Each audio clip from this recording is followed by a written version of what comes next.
CFAX Victoria. An iHeart radio station. If it's happening, It's here. CFAX 1070.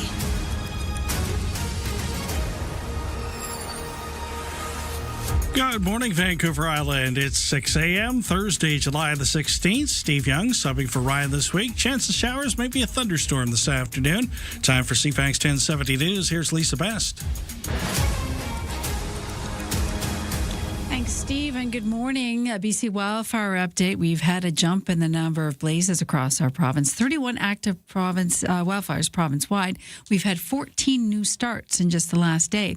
10 of these are considered out of control compared to 2 yesterday. There are no new fires here on Vancouver Island, but we all know that can change in a heartbeat.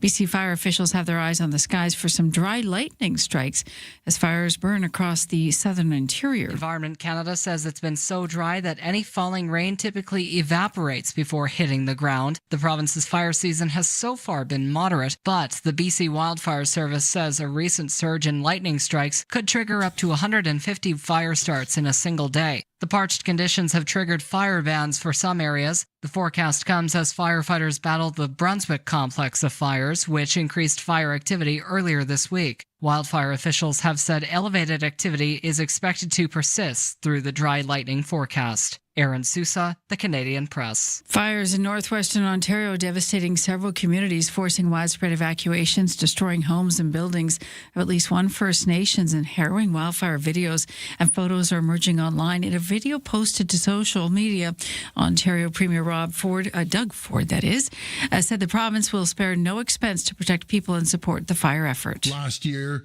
we added 100 new firefighting personnel, and this year we've added nearly 70 more.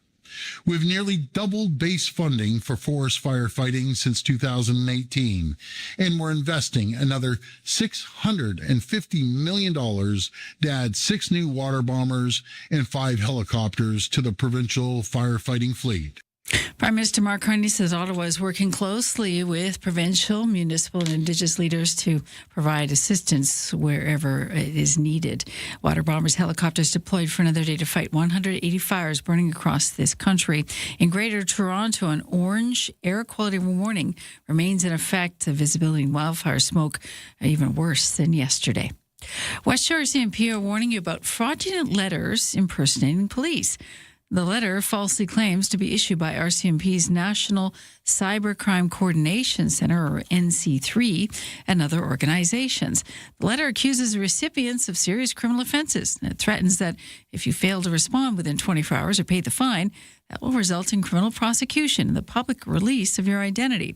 RCMP say anyone who receives this kind of letter should ignore the demands, do not send money, do not communicate with the sender, retain the evidence, and contact local police or the Canada Anti-Fraud Centre Agency.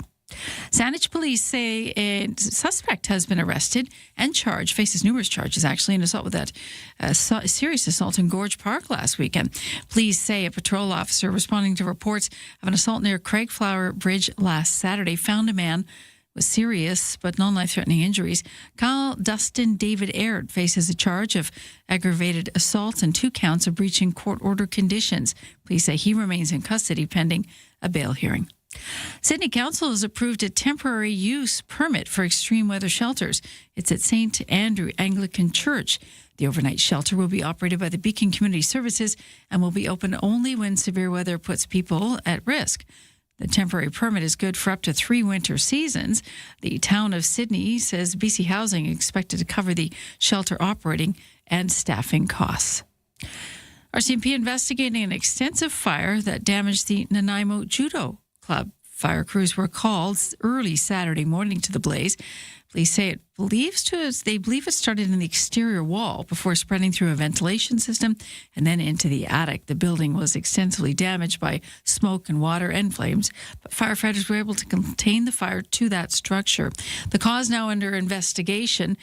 Anyone with information is asked to contact Nanaimo's non-emergency line.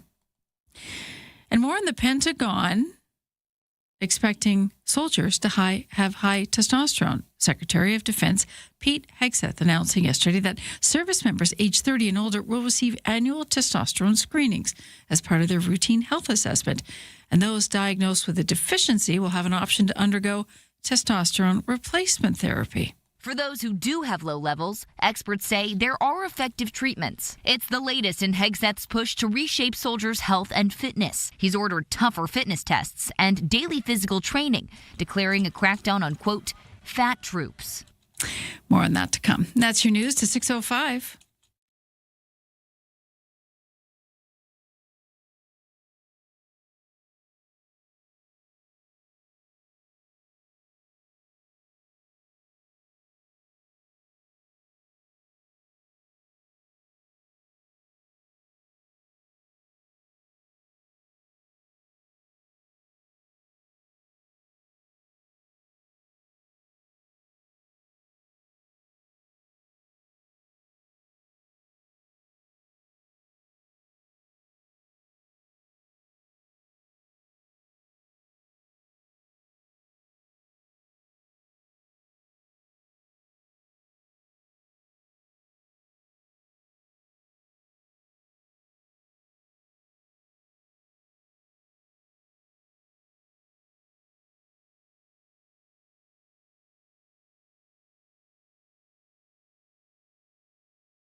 Your CFAX 1070 news poll question this morning. Do you like the idea of implementing a DNA match service on abandoned dog waste where owners can be found and fined? 58% say, yeah, good idea. You can vote at cfax1070.com, also on the iHeartRadio app. And Lisa Best, your news time is 6:06. Thank you, Lisa. Weather forecast for Greater Victoria. Mix of sun and cloud today. 30% chance of showers, changing to a 70% chance of showers this afternoon. There's a risk of a thunderstorm. Winds becoming southeast 30 late this morning, except west 60 near the Juan de Fuca Strait this afternoon, a high near 20. Mainly cloudy tonight, a 70% chance of showers, changing to a 30% chance of drizzle around midnight. There's the risk of a thunderstorm this evening and a low near 14. The outlook for tomorrow, mainly cloudy, 30% chance of drizzle in the morning with a high near 20. Right now in downtown Victoria, it's sitting at 13 degrees. Here's what happened at the World Cup yesterday. This is your TSN Radio FIFA World Cup 2026 update. I'm John Rodenberg. The World Cup final is set, and Argentina will have a chance to defend its championship after staging a second-half comeback to break England's hopes again with a 2-1 victory. After England grabbed a 55th-minute opener, Argentina began to press for the equalizer and eventually found it in the 85th minute. With the clock ticking and added time and overtime looming, Lionel Messi went to work. Messi. Oh, and England are in trouble. Maybe through Lautaro Martinez. They're going out to the semi-final stage. Lautaro Martinez headed in the Messi cross for the winner in the 93rd minute, sent Argentina into Sunday's final against Spain. For England, more heartbreak as it lost in the semi-final for the third time since last winning the World Cup in 1966. You can watch the FIFA World Cup matches on TSN, CTV, Crave, and streaming at tsn.ca. Listen on the TSN Radio Network with all games streaming on the iHeartRadio app. Pacific FC back in action this afternoon. They head to Hamilton in the Canadian Premier League to take on Forge FC. It's the first game for new coach Terry Dunfield. And the South held on to beat the North 5-4 in the West Coast League All-Star game last night at Royal Athletic Park.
Coming up to 6:10 here at CFAX 1070. Don't see any delays on your traffic at this hour.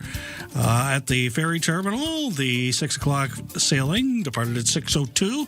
Next available sailings at 7 o'clock this morning with a 44% estimated vehicle space available. Just to note, there are a couple of sailings that are almost booked up already, including the noon sailing, which just has 6% available. So you might want to plan around that. At the airport, everything is on time.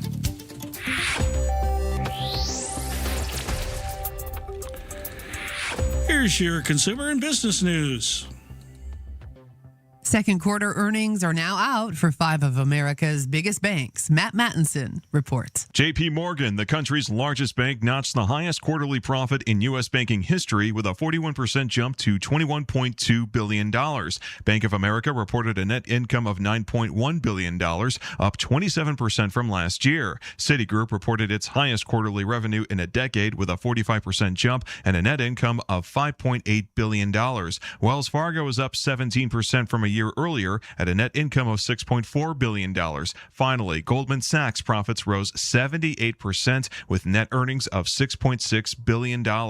More than 200 economists and AI researchers are warning that artificial intelligence could dramatically reshape the economy over the next decade. The group says AI may boost living standards, but could also lead to widespread job displacement, urging policymakers and industry leaders to establish some safeguards that ensure the technology benefits society while complementing human workers. And it looks like the U.S. is sending out more in tariff refunds than it's bringing in. Nearly $50 billion was sent to businesses in June, the second full month of payouts after the Supreme Court struck down President Trump's sweeping blanket tariffs.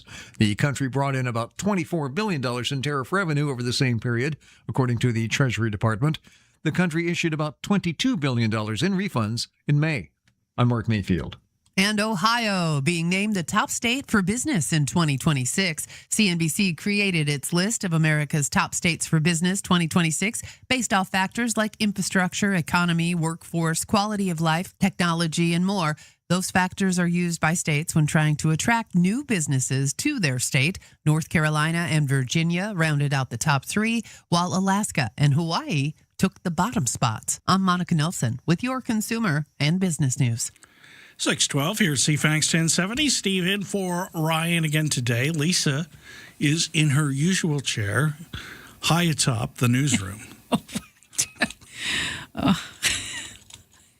don't know what to do with that. I just high atop. Well, some of this is old radio stuff that just jumps into my head unexpectedly. Yeah. From the Golden Tower, the Fisher Building, like it just Great Voice of the Great Lakes, all that stuff, WLS Chicago. All that good, yeah. Yeah. All that stuff's still there. Fair enough. It's just rattling around, right? It's amazing. I can't remember what happened yesterday, but I can remember the old liners, yes. Yeah. It's a sign of intelligence, Steve. Sure. Is that what it is? Sure. We're going to go with that. Do you know why Billy Joel stopped writing music? Did you know that Billy Joel stopped writing? Yeah, it was a health concern, was it not? Well, Mark Mayfield tells us. Okay. Because you had to be a big shot, did you? You had to open up your mouth. You had to be a big shot. During a conversation with YouTube personality Rick Beato, the musician said he felt like he was done when he finished writing River of Dreams. He added that he told himself, you know what, the Beatles had 12 albums, and that was enough for him. He also admitted that he didn't want to dilute his legacy. Joel stopped making rock music after the aforementioned album. I'm Mark Mayfield. Wild. Okay. Just done, right? You put your fork down, toast is buttered, you're done. I don't know. Artists say that, though, about walking away from the craft and know when to put the paintbrush down or know when to put the microphone down. No one to leave on top, basically. I know he did have a number of health concerns, serious ones. He did. And that was, he's saying, obviously I'm stopping. But, sometimes you just run out of steam. I was surprised by that answer. I did too. Yeah, I wasn't expecting him to say that. I don't know if that was crafted by him or his PR group, but Billy Joel does pretty much whatever he wants. So I'm thinking that mostly it was column A and maybe a dab of column B. there's a point where you turn and you just think, okay, that's my legacy, and I'm going to let it stand. There's many artists that do that, but it's too bad because it'd be nice to have him dabbling some more. I like his music. Absolutely. The thing I would say is sometimes it would, and I'm just putting myself in his shoes. Mm-hmm. You know, Piano Man was such a masterpiece. Yeah. And that was like almost his first song that got released widely. How do you, and he's never been able to top that. No, and so when you start your legacy off with a bang, it is tough to. And the thing is, he doesn't have to top it. It's like it's not another person, but they do look for that sophomore. They do look for the follow up, and like, where's the follow up? And he did have a lot of music, and his music changed throughout the years. His body of work, stands on its own. But yeah, I mean, that would be sort of the pinnacle for him when we talk about the hits. But everybody's got favorites of his. There's a lot of songs from Glass Houses that I like. There's a lot of songs, period. Like from every album, there's at least one or two that were just top notch, number ones. Right. He's no slacker, is what we like to see. And he still does the big shows, like at the major stadiums in New York City and all that stuff. So, and if you've never seen him before, I highly suggest paying extra because it's more now, of course, hundreds more. Yes, but get it is. up close because when he's sitting at the piano, spinning the songs, it is pure magic. It is. But I've seen him twice, once in Hamilton, once in Buffalo. Nice. And memorable. Yeah, absolutely. And, these heroes of ours, depending on your age, not getting any younger. So see them while you can. Is that how the way life works nowadays? Unfortunately, yes. 6:16. Here's Lisa with your news headlines. Top story today, definitely wildfires. A number of fires ticking up across BC's southern interior. Ryan and Lisa, mornings. With lightning strikes, as provincial officials warn forecasted lightning combined with parched ground could trigger a surge in ignitions. Again, Environment Canada meteorologist Colin Fong says it's been too dry on the surface. Any rain essentially evaporates as soon as it hits the ground. We've been here before. It was called last summer, and we'll do it again. The near total fire ban takes effect at noon today, with some exceptions, with small campfire areas on Vancouver Island, Sunshine Coast, and Haida Gwaii. But you certainly have to look before you light one, including the young man that lit the fire on Esquimalt Boulevard and was having a cheery fire that I saw on my way into work today. It adds an existing campfire ban in the Kamloops Centre area, with a larger Category 2 and 3 fires are banned everywhere, but in one small area of the Prince George Fire Centre. There are over 800 wildfires now reported out across Canada, many still burning out of control. Manitoba is dealing with 140. We are dealing with 31. An Alberta judge has extended a special court order freezing millions of dollars in assets belonging to a prominent separatist. Justice John Gill says the move is justified given questions surrounding payments from a Tall Cree First Nation Trust Fund and lawyer Jeffrey Rath, who was in charge of it. The decision affirms another made last week to grant an injunction freezing up to $8.5 million held by Rath and his law firm. And a handful of federal ministers are expected to address hundreds of First Nations chiefs today at the annual general meeting of Assembly of First Nations. We'll keep you posted as to what happens next. That's your news to 6:18.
Need a cab? Download the new Bluebird Cabs app at bluebirdcabs.ltd. Bluebird Cabs, proudly local and Canadian owned and run since 1946.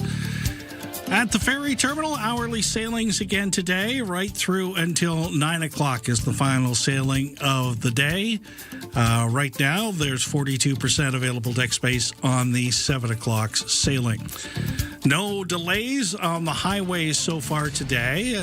Appreciation to the folks out there doing paving on the off-ramp from the Trans-Canada to Island Highway in the View Royal Colwood area, as they were doing that at 4 o'clock this morning so that your commute's in a little better shape today.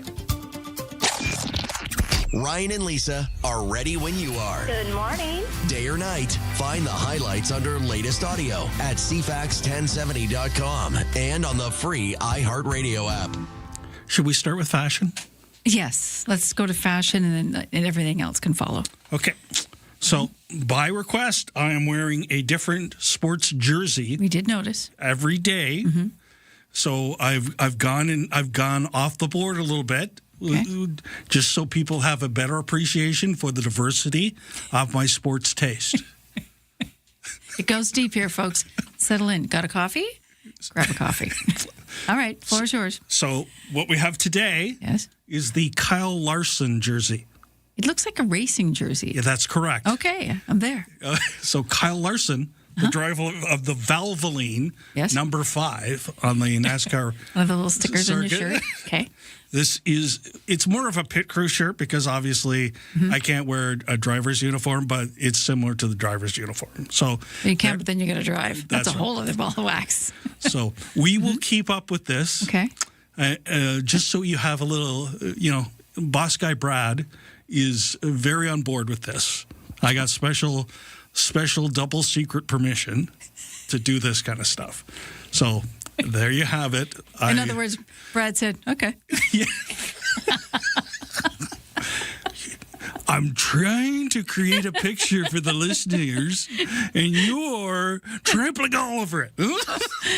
So why is Kyle special? No, as a race car drivers are special, but educate us. Okay. So first of all, I'm more of a dirt racing aficionado than an asphalt racing aficionado. Okay. So Kyle, even though he is a 2-time NASCAR champion, comes back and races a sprint car on a regular basis on dirt tracks throughout the U.S. and Canada. He dabbles. Well, it's like his passion. I think if he could make enough money doing sprint cars instead of doing NASCAR, he would do that. Okay. Because that's his passion. So last night, I'm watching the race from Eldora in Ohio, and Kyle's out there in his sprint car. So that's kind of cool. So that's why I cheer for Kyle, and the other guy I cheer for is Christopher Bell. But Christopher hasn't made it quite as big yet, so we have the Kyle jersey. Okay. Okay. It's nice. It's different. It's not, it's obviously not soccer or baseball or anything like that, but I like the trappings of NASCAR and all the different races. It's huge money. Yes, and the other thing is, one of the other jerseys I have for another driver is sponsored by an American beer company, and I didn't think that was appropriate to put on a Morgan program. Fair. Fair? Okay, that's right? fair, yeah. So there you have it. Huh. That's the story. That's the background. Behind the story. Okay. I'm just wearing a shirt. It's kind of a brown shirt. Well, we're glad you are, okay? Because we see enough if things. If I forget, I'm not sure which way ratings are going to go, to be honest with you. I don't know. I don't know. I better not say anything. Heard a car accident there. Yeah. Look away, people. Now tell them the story about what you saw coming into work. Yeah, a cheery campfire. Unfortunately, it was on the side of Esquimalt Boulevard. And both Bailey and I from Virgin, we had the same reaction when we drove past. We had to do a double take, because different times for different vehicles, obviously. And it's just at that rocky outcropping as you head towards the Johnson Street Bridge. You're coming out of Esquimalt just past the Shell station.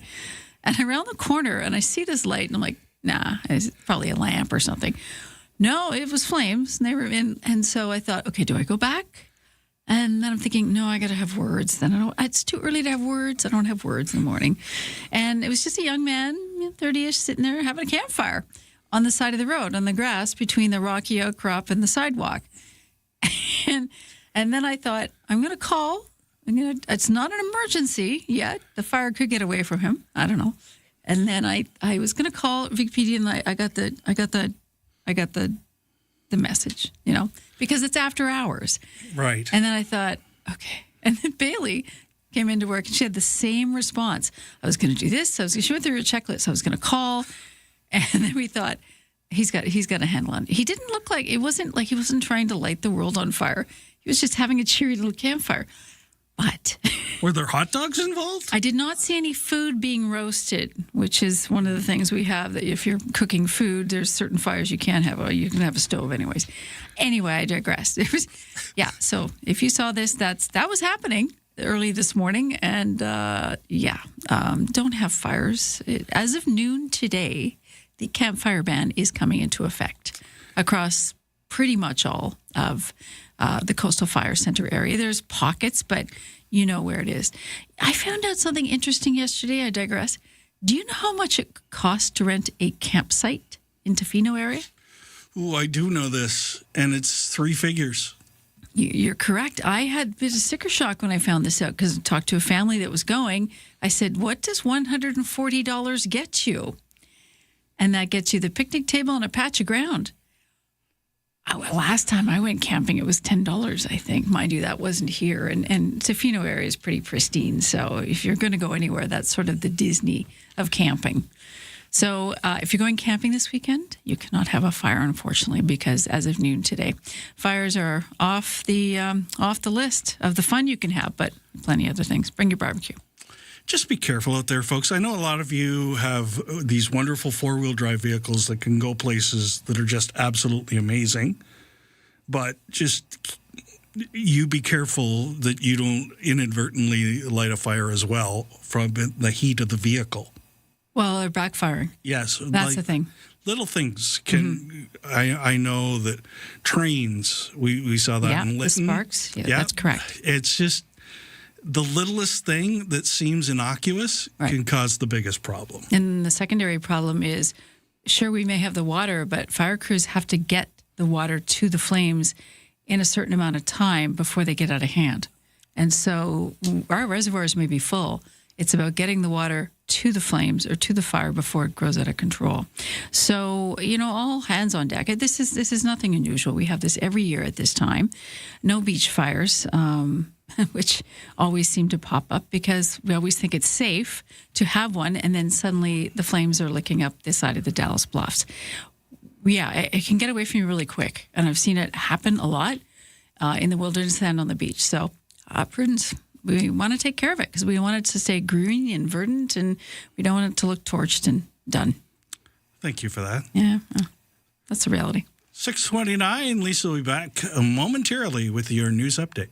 Where the noise stops and the conversation begins. Hey, it's Friday. Welcome to the Graham Richardson Show. The stories that shaped your week aren't just headlines. They are the moments we live through and the decisions that change what comes next. Let's take a closer look at that together. It's national conversations. From major policy shifts to the fun, unexpected trends and friends everyone will be talking about. It is intelligent, unpredictable, and completely Canadian. Stay informed. Stay ahead. The Graham Richardson Show. Friday morning at 9 a.m. right here on CFAX 1070.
CFAX Victoria. An iHeart radio station.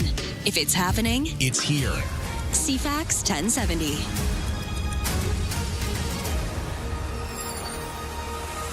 .631 here at CFAX 1070, and if you're watching on TV, CTV Vancouver Island, Steve in for Ryan this week. Thursday, July 16th, a chance of showers, maybe a thunderstorm this afternoon. Time for CFAX News. Here's Lisa Best. Thanks, Stephen. Good morning. Vic PD still searching for a 15-year-old teen missing since last week. Joshua was last seen Friday getting into a blue Honda car in the 1100 block of Kings Road. He's described as 5'10", a slim build, brown hair and brown eyes. Anyone with any information on this young teen is asked to contact Vic PD's non-emergency line. In health news, Canada's Drug Agency is recommending the public drug plans pay for a treatment shown to slow the progression of early-stage Alzheimer's disease. That is, if patients meet certain conditions.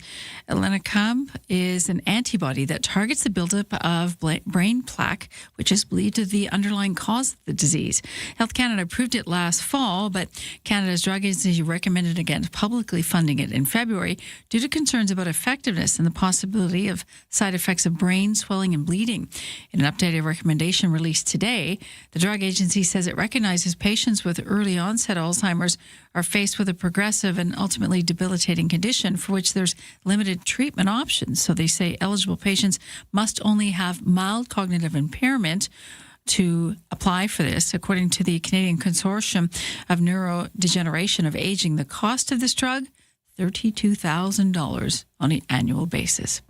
In an industry plagued with layoffs and shrinkage, CBC Radio Canada says it will expand its English and French news divisions and 5 new bureaus. The public broadcaster says journalists will be based in Beijing, Jerusalem, Los Angeles, Mexico City, and an undecided location in Europe. CBC currently has bureaus in London, New York City, and Washington, among other places. Officials say there will also soon be a permanent presence in Africa. They say the expansion comes at a time when many international stories could have an impact on Canada. It also comes after CBC became a full member of the European Broadcasting Union. The broadcaster also says Radio Canada will launch a weekly French international news program this fall. Aaron Sousa, The Canadian Press.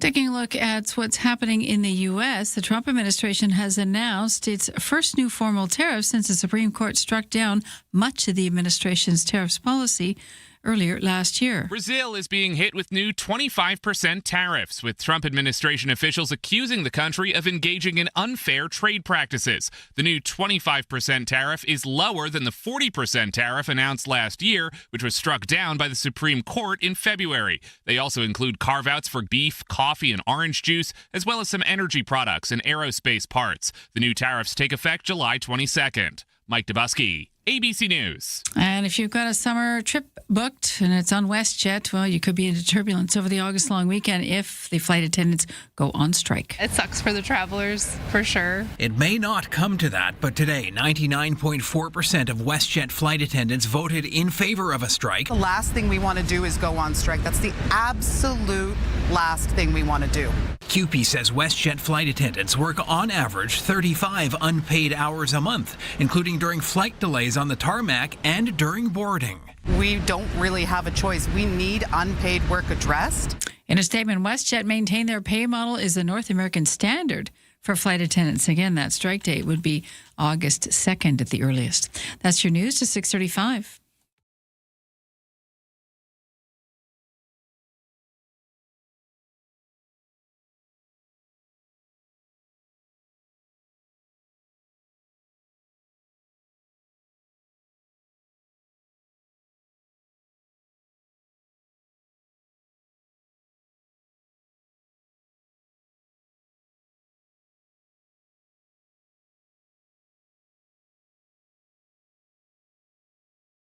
Set the table for the weekend with BC Food and Wine Radio, pointing you to great wine buys, outstanding restaurants, insider stories, and all things connected to our amazing food and wine scene. Listen every week as Anthony Gismondi sits down with top winemakers, star chefs, proprietors, and more from all over BC and around the world. Don't miss BC Food and Wine Radio with Anthony Gismondi, Saturday afternoon at 1, right here on CFAX 1070. Your CFAX 1070 news poll question this morning. Do you like the idea of implementing a DNA match service on abandoned dog waste where owners can be found and fined? 58% say yes. You can vote now at cfax1070.com or on the iHeartRadio app. I'm Lisa Best, your news time, 6:36. Thank you, Lisa. Weather forecast for Greater Victoria. Mix of sun and cloud today. Showers changing to a 70% chance of showers this afternoon. There's the risk of a thunderstorm as well with a high near 20. Mainly cloudy tomorrow. Once again, a 70% chance of showers. Actually, that's tonight. So mainly cloudy tonight, 70% chance of showers, changing to a 30% chance of drizzle near midnight. There's the risk of a thunderstorm this evening with a low near 14. Tomorrow, mainly cloudy with a 30% chance of drizzle early in the morning and a high near 20. Right now in downtown Victoria, it's 13 degrees. In sports, the South held on to beat the North 5-4 in the West Coast League All-Star Game last night at Royal Athletic Park. Victoria will host the event again next year as well. The Harbour Cats, meanwhile, return to action tomorrow night at home against Wenatchee. Argentina scored 2 goals to come from behind to beat England 2-1 at the World Cup. The defending champs will now face Spain in the final on Sunday. Pacific FC back in action this afternoon. They head to Hamilton to play the Canadian Premier League leaders, Forge FC. It's the first game for new coach Terry Dunfield. Victoria Royals have added another import forward to the roster for the upcoming season. The Royals sent a pair of third-round picks to Lethbridge for Columbus draft pick Philip Novak. The British Open is now underway. It's taking place at Royal Yorkdale, and Alex Smalley is the leader right now through 17. He's 5 under par. Top Canadian is Abbotsford's Nick Taylor, who is 3 under through 13.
Traffic starting to build on the Trans-Canada Victoria bound at this hour. It's not a red zone anywhere, but it's slow around Veterans Memorial Parkway and around Island Highway. And once you get by the Island Highway entrance, you're in good shape. Things improve dramatically at that point. At the ferry terminal, the next sailing is 7 o'clock. Lots of deck space available, about 40%. And at the airport, everything is still on time.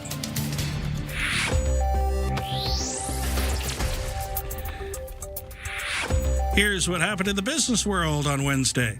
Canada's main stock index climbed yesterday despite weakness in basic materials and tech. Toronto's S&P TSX rose 95 points to 35,416. U.S. markets also gained, with the Dow up 150 points and the Nasdaq adding 162. In Tokyo this morning, the Nikkei fell by 1,900 points. The Hang Seng in Hong Kong, meanwhile, gained 327. Our dollar trading overseas at 71.20 cents U.S. WestJet flight attendants have voted overwhelmingly for a strike mandate, the result opening the door to a possible walkout within 3 weeks. The main dispute centers around compensation for unpaid ground work. In Ontario, Hamilton City Council has rejected a temporary pause on new AI data centers. This clears the way for 2 data center projects in Hamilton. And grain shipments are set to resume at the northern Manitoba port of Churchill for the first time since 2020. The group that owns the port says it will also ship potash and critical minerals. From the Canadian Press Business Desk, I'm Erin Sousa.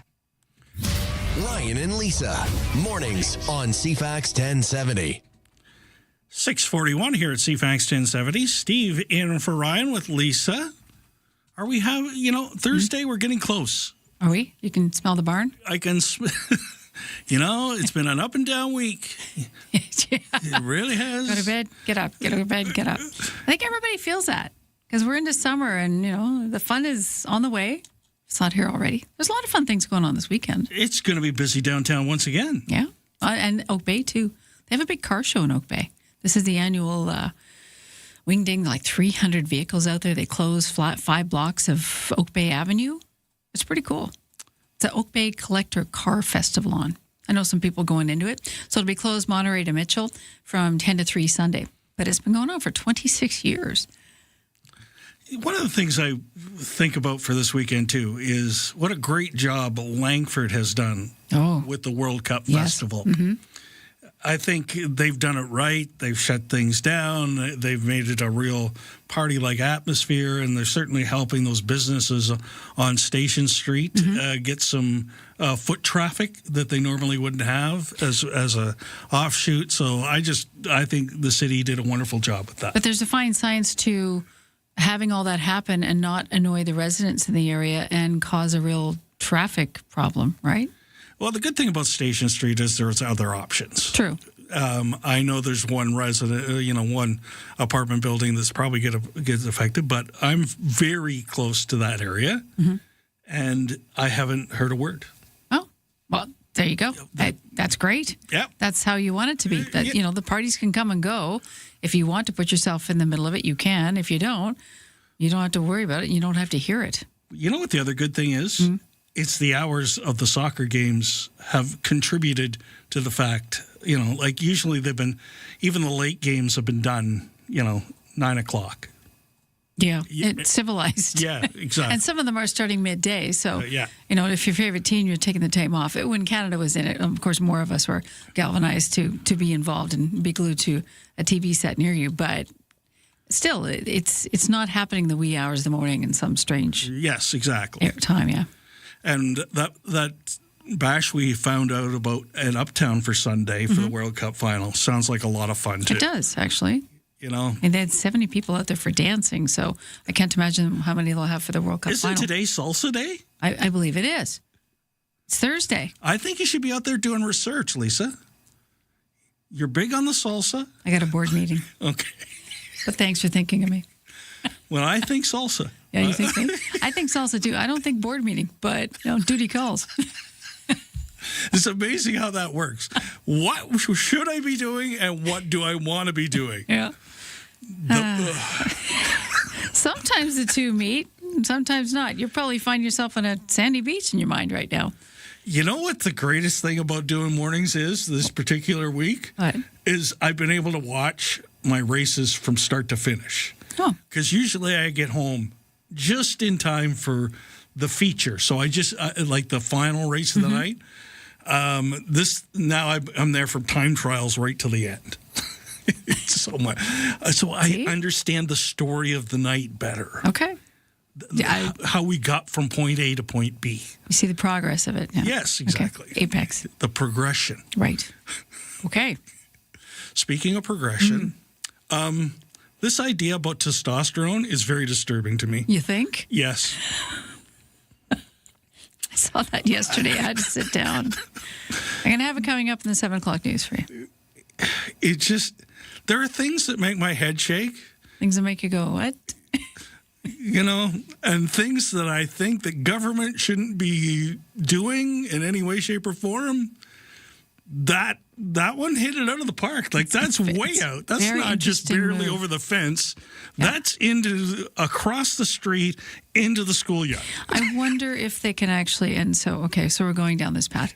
So this is the U.S. announcing service members age 30 and older will receive an annual testosterone screening. And if they have a deficiency, they will have the option to undergo testosterone replacement therapy.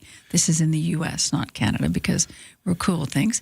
This is the eyebrow raiser coming out of the Secretary of Defense in the U.S. And we'll hear more from the Secretary himself on that. Nothing really surprises me anymore, but I feel for people because these are people's lives. And as a soldier, when you're going to lose your job if you don't go undergo testosterone replacement therapy. What about the women? What about the women? Yeah, don't get me started. Sorry, there are women in the military. Yes, okay. The pictures in my mind should just stay right in there. Here's Lisa. Apparently, that makes you tough. I was just going to comment on there's no lack of testosterone. In the White House? In the White House, yes. You're correct about that. 6:46. Here's Lisa with your news headlines. A new study says AI chatbots are at risk of spreading government restrictions on online speech. The Meta Oversight Board study shows that major artificial intelligence systems are more likely to refuse to criticize restrictive leaders or governments. It raises concerns that the large language model powering chatbots could be regurgitating and spreading government influence over online speech as the technology is increasingly adopted worldwide. The findings come as countries are determining how to put up guardrails around AI without impeding their ability to compete in the rapidly developing field. Last year, to mark a record high for romance scams, the growth of romance scams comes in part to acute social isolation, ushered in first by the COVID epidemic and the lockdowns that ensued. Scientists have found that humans evolved to rely on each other. Our brains are hardwired to seek out relationships and community for survival. Love is a necessity, just like food, water, and shelter. And the guilt and shame and social stigma surrounding these scams compound the loneliness that propels so many victims into them in the first place. And we have a cause of death for actor Sam Neill. Officials have revealed the 78-year-old died of pneumonia. His manager says Neill had successfully beaten a rare form of blood cancer before falling ill again. The star of Jurassic Park died early this week in Sydney, Australia, with his family by his side. He will be buried in his native New Zealand during a private ceremony. His manager says he filmed 4 projects over the past year, and they will all be released. And that's your news to 6:48. Here's what's happening around the island.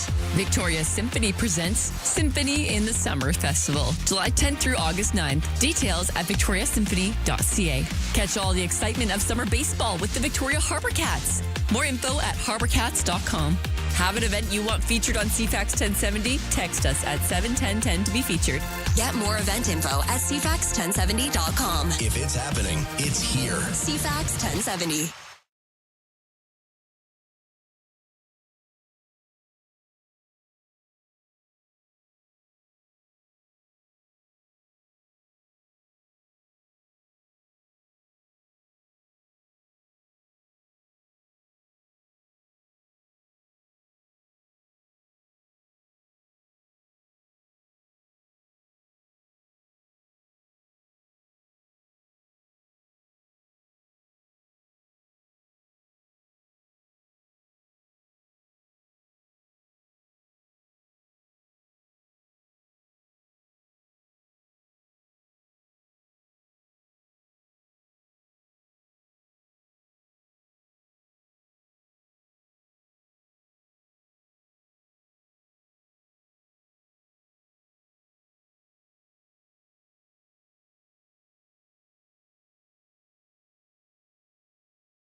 6:50 here at CFAX 1070. The traffic situation getting a little tense as the morning progresses. Trans-Canada Victoria bound is slow, basically from Mill Hill Regional Park all the way past the construction zone to the big curve. It's faster in some areas, slower in others. Island Highway getting a little busy if you view Royal, especially as you get close to Helmkin and make that left-hand turn for people trying to get around all that. And at the ferry terminal, the 7 o'clock sailing still has 38% available deck space. The best way to start an island morning. Ryan and Lisa on CFAX 1070. Eliminating internal trade barriers has long been a nation-building goal across the country as Canada seeks better economic independence. The latest Canadian Federation of Independent Business report card on the issues out, British Columbia earned an A-, with the organization calling for the province to bring the Trade Recognition Act into force. The Director of Legislative Affairs, Ryan Mitten, is joining us now. Good morning, Ryan. Welcome back to the program. Good morning. Thanks for having CFIB on the show. No problem at all. First of all, what is the Trade Recognition Act? Well, some may know it as Bill 5. It was passed recently in the BC legislature this year, and it is a form of mutual recognition legislation, this big grand idea that said, well, hey, if a product or service is good enough to be sold in another province, it should be good enough in here in British Columbia and vice versa. So the idea is we take down the regulatory barriers to other companies doing business in our province and elsewhere and say, let's be our own best trading partner and open our borders to new products and services. I think we all remember that now because that was a big plank in the NDP's approach going forward. So let's talk about the actual report card. So is BC doing better than in the past or not? Yeah, so BC is doing better than in the past. Obviously, they have passed Bill 5. That is a legal recognition that products and services ought to be good enough to do business here if they're recognized in another province. But at the same time, that legislation hasn't been brought into force. So it's what we'd call a hanging piece of legislation. It's waiting on regulations to be deposited. So on paper, it looks like we have internal trade, but in actuality, businesses aren't able to benefit that. So to reflect that on the report card, BC gets an A-. It's an 8.9 out of 10. It's up from last year, but it's actually one of the few provinces that hasn't actually earned a full A grade this year. And so it's close, but not quite for British Columbia. Okay, that's what I was going to ask. How do we compare this to other provinces? Who's doing the best? Well, at the top, we're recognizing the federal government for fully eliminating the exceptions to the internal trade agreement, the Canadian Free Trade Agreement. We've also got Manitoba, Saskatchewan, and New Brunswick rounding out the top three with 9.8, 9.7, and 9.7 respectively. So those are all A's. Interestingly enough, if BC had have actually brought the Trade Recognition Act into force, it would be at the top of the table with a 9.8. But the government hasn't done that, so we're calling on them to do that today and actually be a on-the-ground leader in internal trade barrier removal. Ryan, what's the silver lining to have this kind of rating?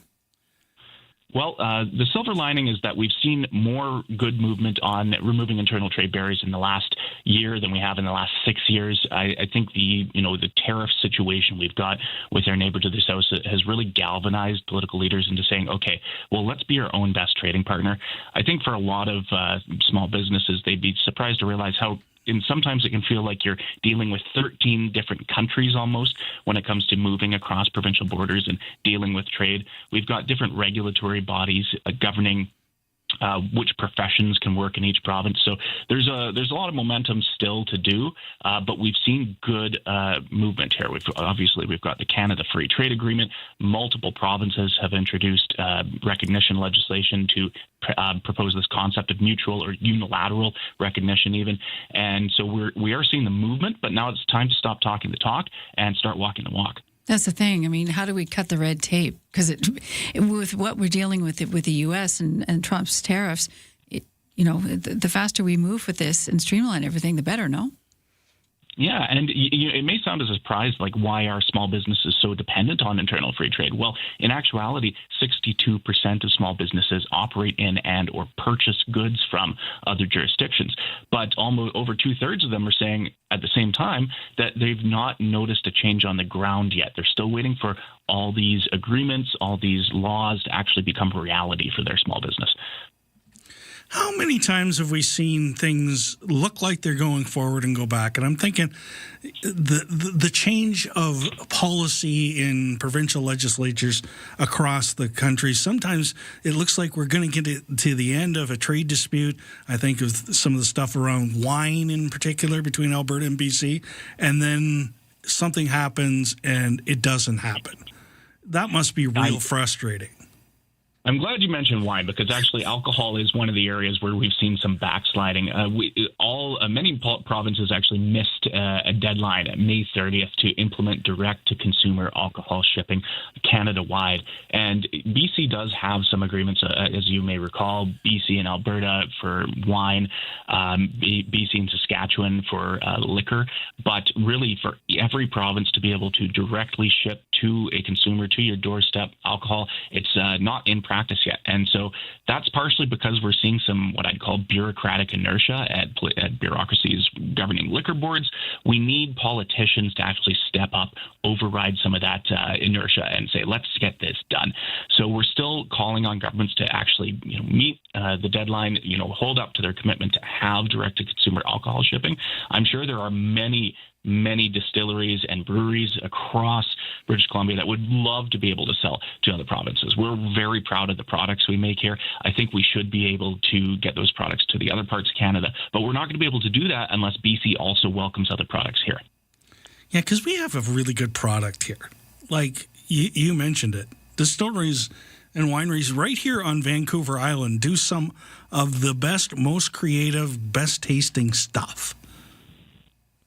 Oh, they sure do. I must confess, I was just at the Phillips Backyard Weekender concert recently. I think, it's one example of how companies are beautiful parts of their community. They create events, they create spaces, and also, they want to sell a product across Canada, right? So it seems like a no-brainer, but surprisingly, we have this government bureaucracy that seems to be clinging on to some of these notions. So that was the original idea behind mutual recognition, we say every good is automatically recognized, and if you want to make exceptions due to safety reasons, well, we can do that after the fact. But we're still seeing some issues. Another thing, too, is Bill 5, it allows products to be sold in British Columbia, but not necessarily used. So, if you have a hypothetical chainsaw, for example, you can sell it in BC, but there may be restrictions on using it at the job site still. So there is fine print in all this legislation, and it's something that we need to watch. Thanks for joining us again, Ryan, and some interesting thoughts and a report card that we're taking note of. Thanks for joining us. Thanks for having CFIB on the show. Ryan Mitten, Director of Legislative Affairs in BC for the Canadian Federation of Independent Business.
CFAX Victoria. An iHeart radio station.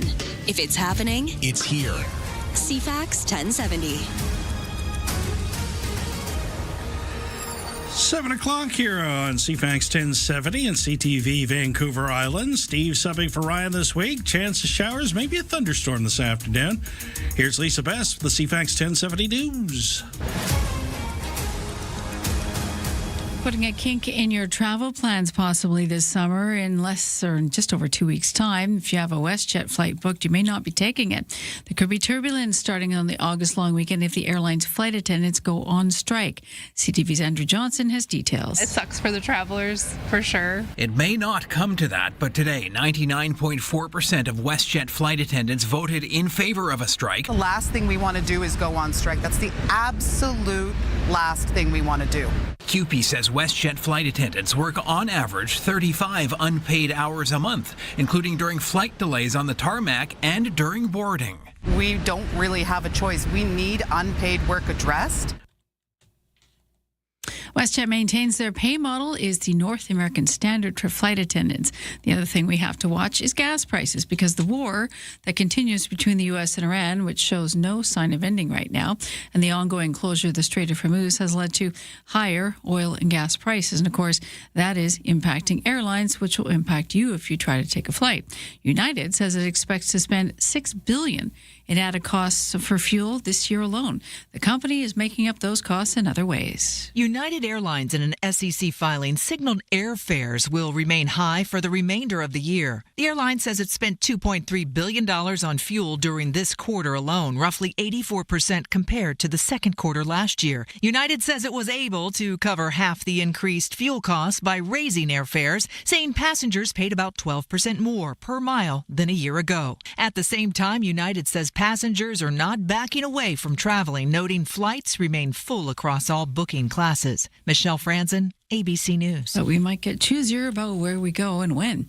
Meta announced this week it is rolling out a new safety feature which will notify a parent if a teen's conversation with the company's AI program suggests it may be considering suicide or self-harm in an effort to better protect the young users. Here's ABC's Rebecca Jarvis. Meta says it built a dedicated AI system to identify these types of high-risk conversations, working with experts and parents to determine which types of conversations should warrant an alert. And as an additional safeguard, any chat flagged by AI will be reviewed by a human before an alert is sent. And they say if the teen's intent is ambiguous, they will err on the side of caution.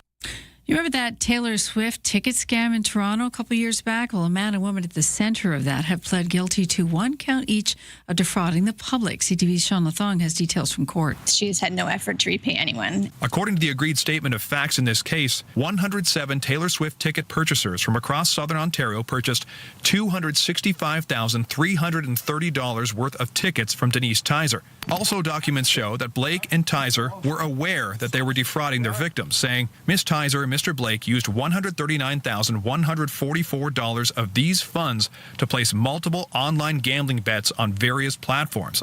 Wow. In a social media post, Tizer offered an apology and an explanation of sorts, saying her decision stemmed from a gambling addiction that had completely taken over her life.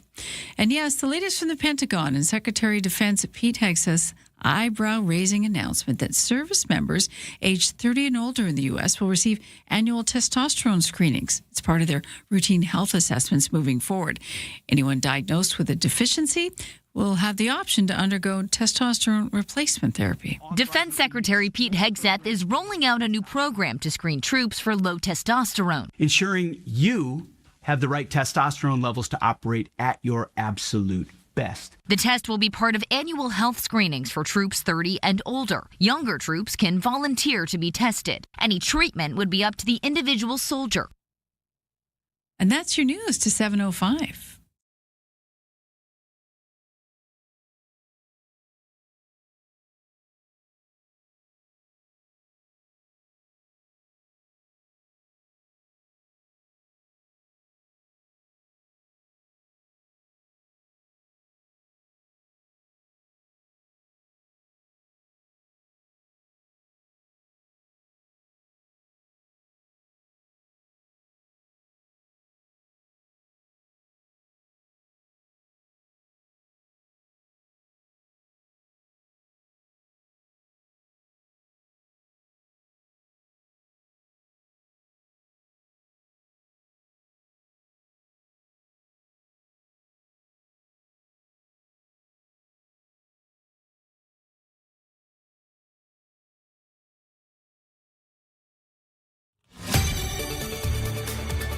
Your CFAX 1070 news poll question this morning.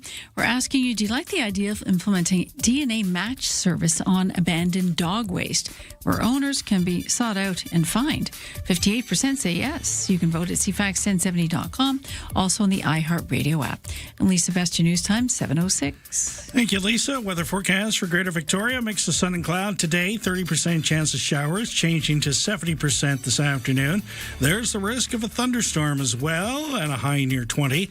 Mainly cloudy tonight, a 70% chance of showers, changing to 30% chance of drizzle near midnight. There's a risk of a thunderstorm this evening with a low near 14. Mainly cloudy tomorrow, 30% chance of drizzle early in the morning, clearing late in the morning with a high near 20. Right now in downtown Victoria, it's 13 degrees. Checking your sports. The full NHL schedule will be released later today. The Canucks' first home game will be on October 1st against Edmonton. Trevor Zegras has signed a 4-year deal with Philadelphia worth just over $9 million a season. Olympic View Golf Club Superintendent TJ Kramer been awarded the Master Superintendent designation by BC Golf. Still with golf, British Open is underway at Royal Birkdale. Of course, they're way ahead of us time-wise. So the clubhouse leader right now is Dan Brown at 4 under par, but we've got a Canadian in contention. Nick Taylor of Abbotsford is 3 under par through 14 holes so far today. Victoria Royals have added another import to the roster for the big season. The Royals sent a pair of third-round picks to Lethbridge for Columbus draft pick Philip Novak yesterday.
Checking your traffic.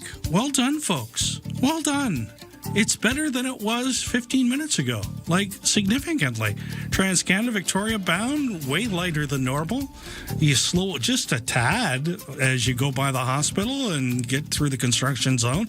Then it speeds right back up again, so no big delays. It's actually busier right now on Island Highway as you go to View Royal until you get to Helmkin, and that clears up right after the people make their left-hand turn. So it's a breeze at this point. It's good. Special hats off so far this week to the folks on the peninsula. You have been navigating your way around the peninsula to perfection so far. So thank you on behalf of the driving public.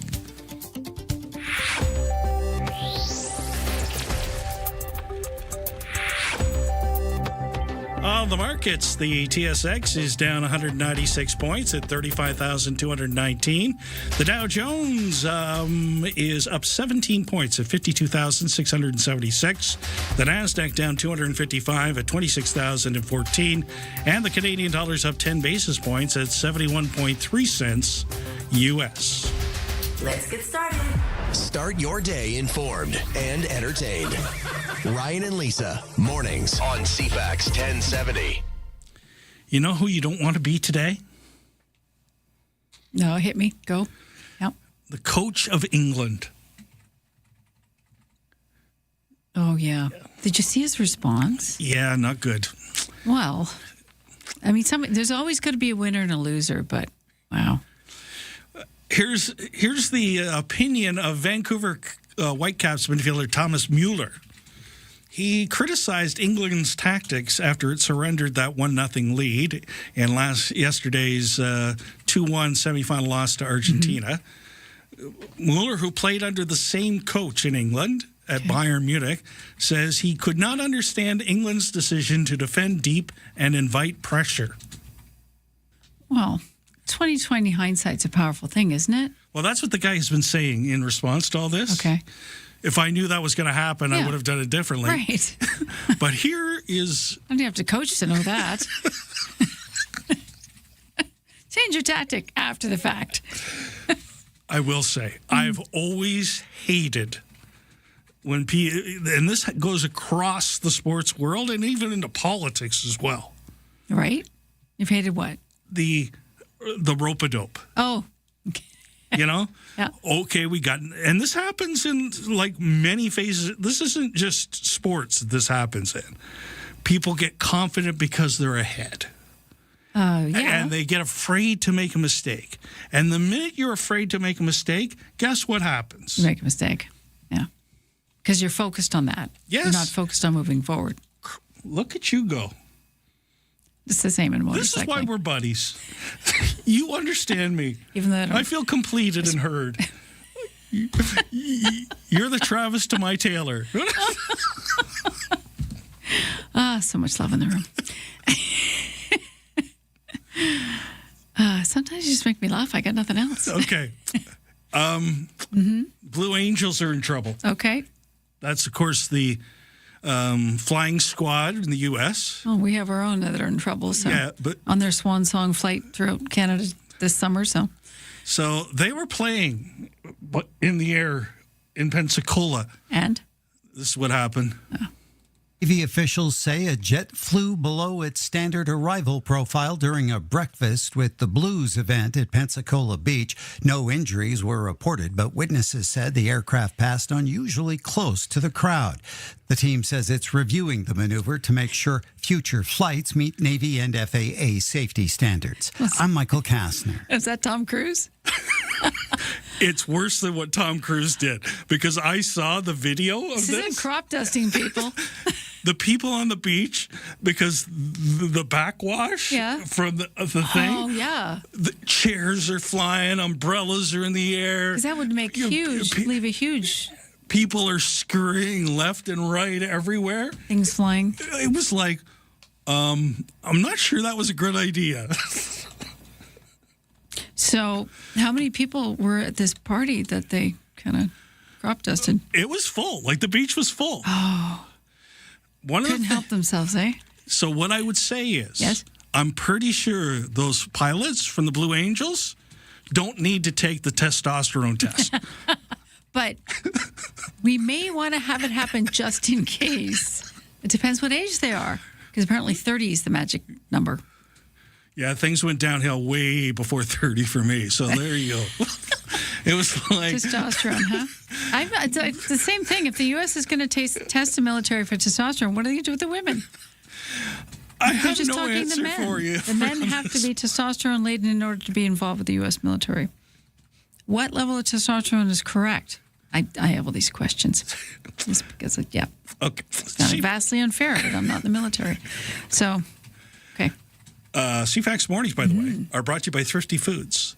Their buy one, get one free event is on now. Stock up on some of the items your family enjoys the most. See your flyer for details. Here's Lisa with your news headlines. We are talking fires across Canada. There's currently 850 fires burning in this country, wildfires. We have 31 fires burning in BC. That's a jump from 14 new fires as of yesterday. Now, we don't have any new fires on Vancouver Island, but we know that could change in a heartbeat. 10 are out of control in this province. Out east, Ontario is requesting assistance from the federal government to get ready to evacuate communities across the north by aircraft as dozens of fires burn out of control. Ontario's Emergency Preparedness Minister has sent a letter to Ottawa that 15 communities in the north have already begun evacuations and others are considering it. She says the situation may escalate rapidly. There's more than 180 wildfires burning in northern Ontario alone. Ontario forest fire officials say 136 active fires are in the northwest region and 63 are out of control. Where there is smoke, there's fire, and smoke from these fires continues to drift back across eastern Ontario, creating smoky conditions and poor air quality control throughout the whole region. Actually, you're probably seeing footage come out that skies are orange, and it's really bad for breathing. The air quality index, health index, is expected to drop the risk even lower tonight. The weather agency says for the time being, people should limit outdoor activities and consider rescheduling any outdoor sports. And a new poll shows Canadians hold a more favorable view of China than the U.S. under Donald Trump's leadership. Pew Research found 2 in 5 Canadians hold that view, while 3 in 5 say they feel the same way about both the U.S. and China. 35% say they would trust the president of China to do the right thing. That's nearly double the 20% who says the same thing about Donald Trump. And that is your news to 7:16.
$7:19 here at CFAX 1070. Checking your traffic in and around Greater Victoria at this hour. Pretty good so far. There's the odd slowdown on the Trans-Canada, especially around Island Highway. Picks up again as you're Victoria bound. Island Highway is a little busy through View Royal until you get to Helmkin. Then it speeds up again, and I see no other delays. The next sailing out of the ferry terminal at 8 o'clock this morning has 34% available deck space, and everything's still on time out of Victoria International Airport. It's all here. News, weather, traffic, and community events. Ryan and Lisa, mornings on CFAX 1070. Well, one of the big trends, one of the best things, and the things that made us smile coming out of the World Cup was this.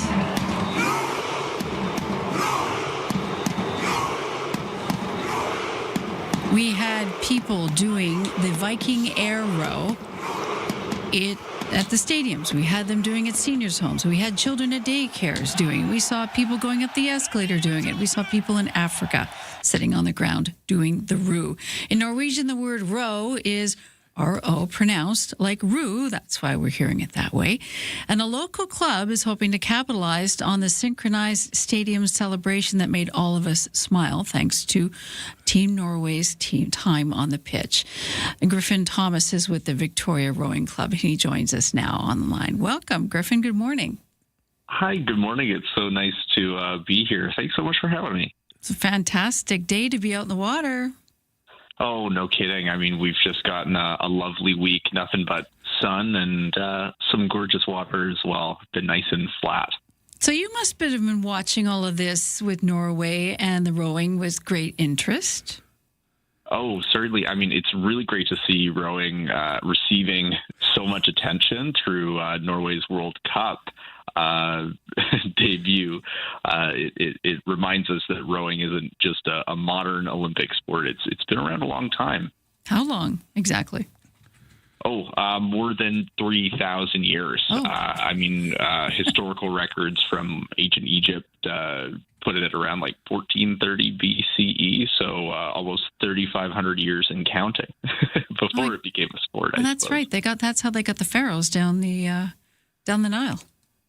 Yeah, absolutely. Yeah. I mean, essential for transportation, fishing, trade, military operations, you name it, during the Bronze Age. Yeah.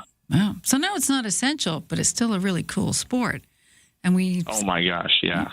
This is a place where we can do it all year round.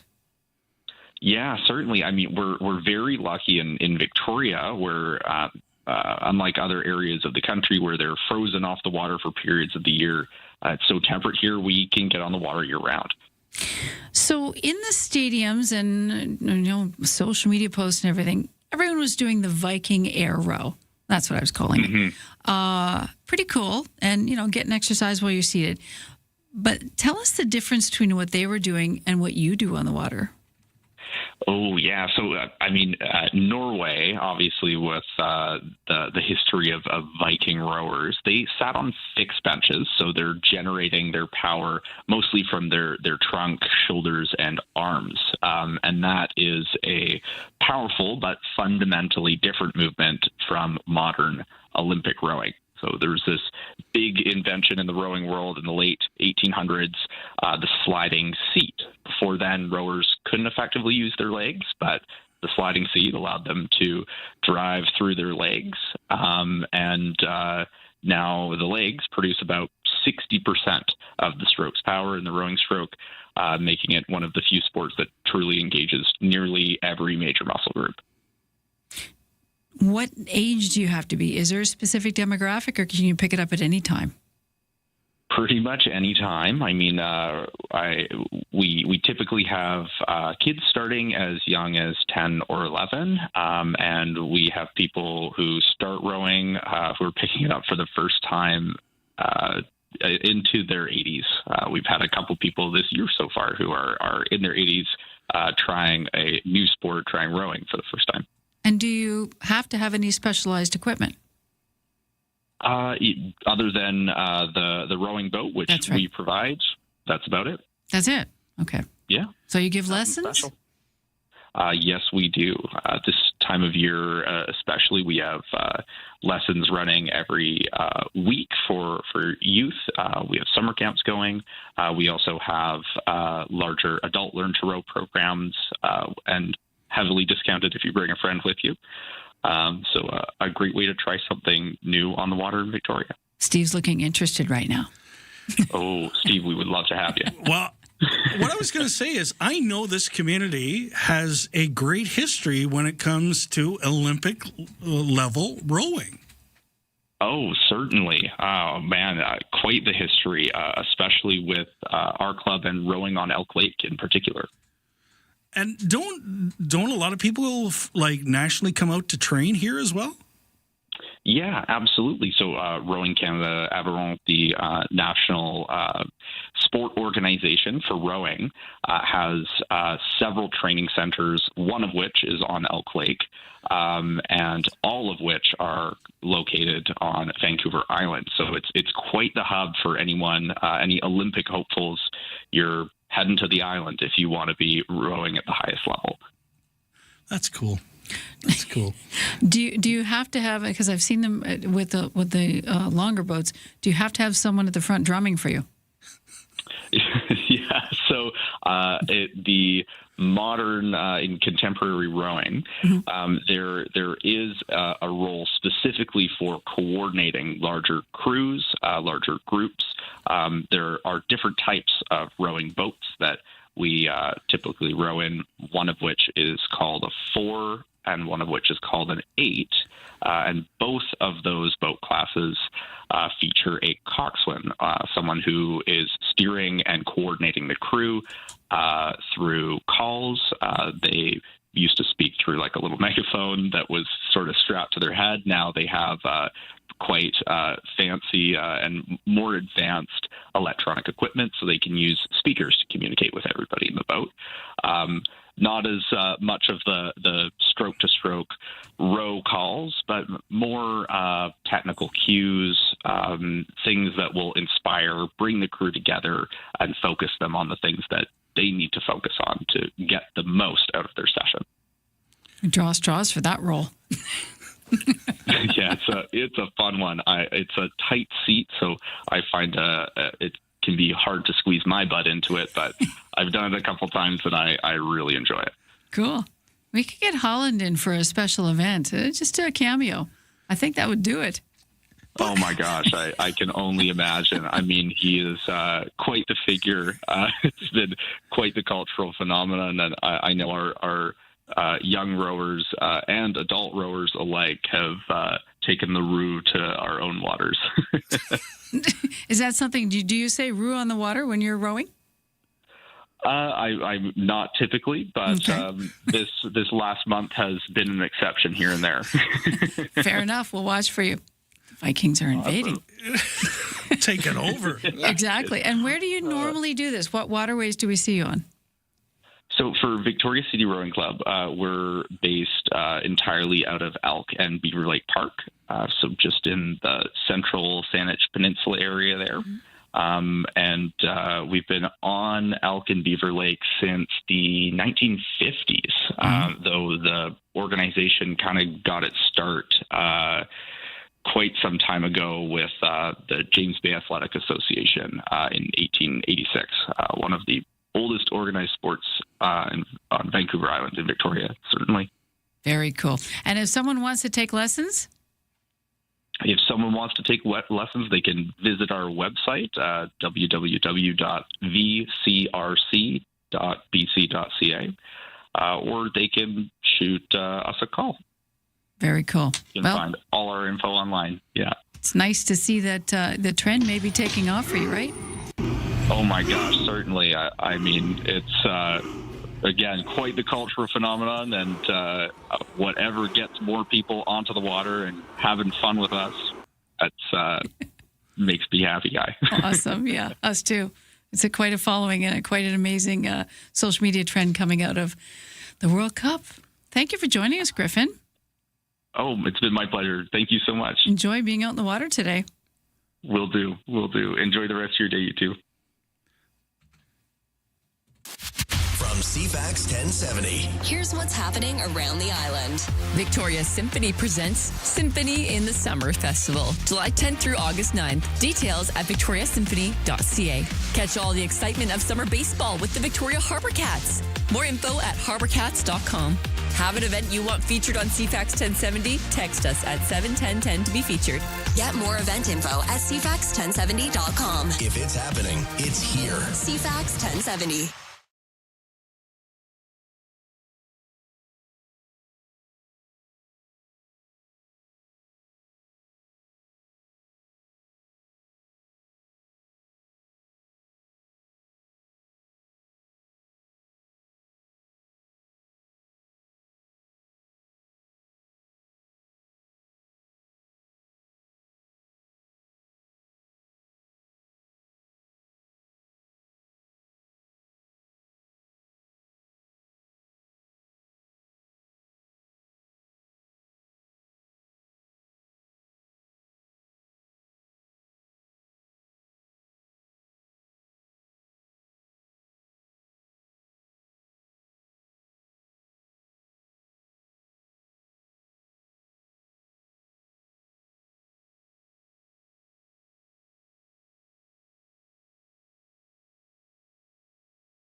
CFAX Victoria. An iHeart radio station.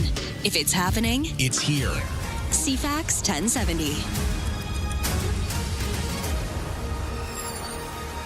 Good morning, 7:31 on CFAX 1070 and CTV Vancouver Island. Steve subbing for Ryan this week. Chance of showers, perhaps a thunderstorm.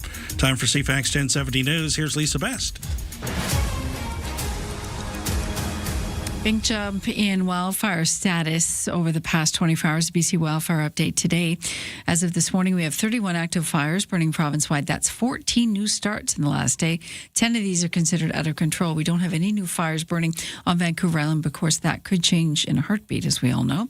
BC fire officials have their eyes on the skies for some dry lightning strikes as wildfires burn across the southern interior. Environment Canada says it's been so dry that any falling rain typically evaporates before hitting the ground. The province's fire season has so far been moderate, but the BC Wildfire Service says a recent surge in lightning strikes could trigger up to 150 fire starts in a single day. The parched conditions have triggered fire bans for some areas. The forecast comes as firefighters battle the Brunswick complex of fires, which increased fire activity earlier this week. Wildfire officials have said elevated activity is expected to persist through the dry lightning forecast. Aaron Sousa, The Canadian Press. Things are worse. East of us, northwestern Ontario, fires have devastated several communities, forcing widespread evacuations and destroying homes and buildings in at least one First Nation area. As harrowing wildfire videos and photos emerge online.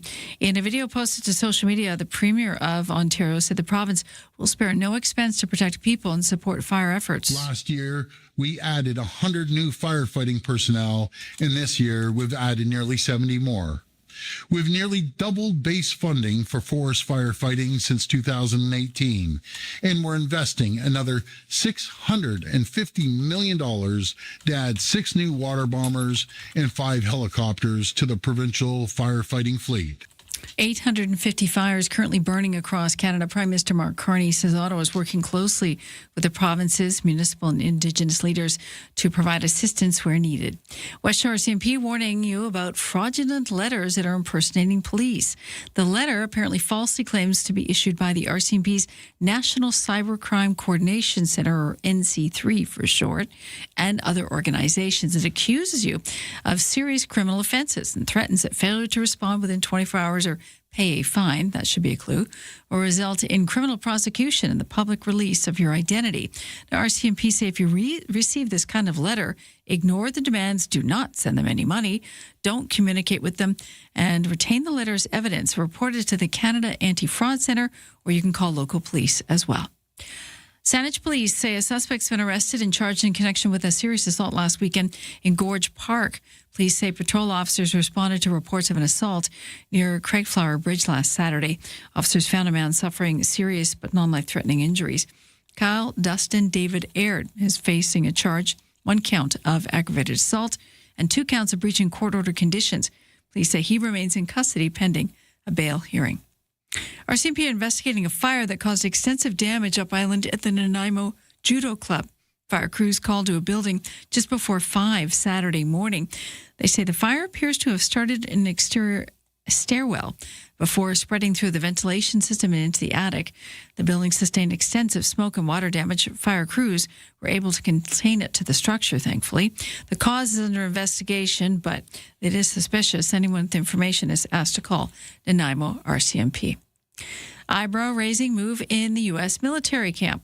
Secretary of State Pete Hegseth announcing service members 30 and older will receive annual testosterone screenings as part of the routine health assessment, and anyone with a deficiency will have the option to undergo replacement therapy. For those who do have low levels, experts say there are effective treatments. It's the latest in Hegseth's push to reshape soldiers' health and fitness. He's ordered tougher fitness tests and daily physical training, declaring a crackdown on, quote, fat troops.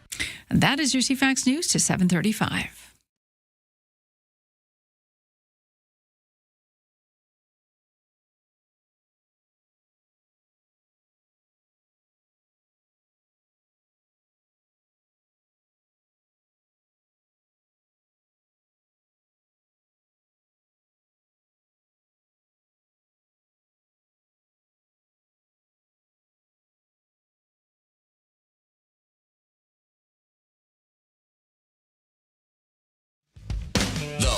Home Show with Tony Joe. Everyone wants to know about real estate. Is the market going up or down? Time to buy or sell? How can government programs and policies affect you? Hear from local experts on topics like appraisal, inspection, investment, and others on how to maximize your real estate sale. Providing info on everything you needed to know about real estate. The Whole Home Show with Tony Joe. Saturdays at noon on CFAX 1070. Your CFAX 1070 news poll question this morning. We're asking if you like the idea of implementing a DNA match service on abandoned dog waste where owners can be found and fined. 58% say yes. You can vote at CFAX1070.com or the iHeartRadio app. I'm Lisa Best, your news time, 7:37. Thank you, Lisa. Mix of sun and cloud coming at you today. 30% chance of showers, changing to a 70% chance this afternoon. There's the risk of a thunderstorm as well. Winds becoming southeast 30 late this morning, except west 60 near the Juan de Fuca Strait this afternoon, a high near 20. Mainly cloudy tonight with a 70% chance of showers, changing to a 30% chance of drizzle around midnight. Risk of a thunderstorm this evening with a low near 14. Right now in downtown Victoria, 13 degrees.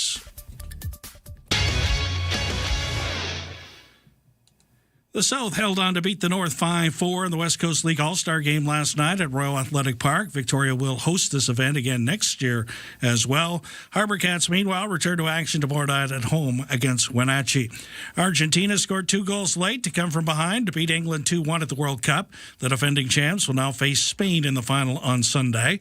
Pacific FC back in action this afternoon. They head to Hamilton in the Canadian Premier League to take on Forge FC. It's the first game for new head coach Terry Dunfield. The British Open underway. It's at Royal Birkdale this year. And a new face atop the leaderboard. It's Dan Brown and Sungjae Im, both at 4 under par, along with Bryson DeChambeau.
$7:39 here at CFAX 1070 for a comfortable home, no matter what the season.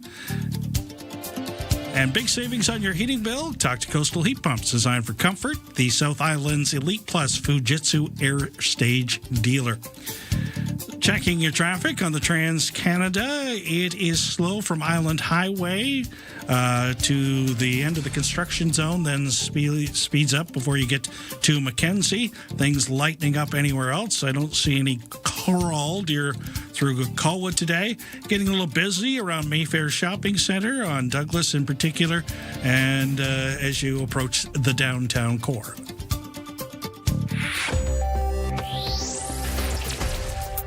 On the markets, the TSX is down 125 points at 35,290. The Dow Jones up 18 at 52,677.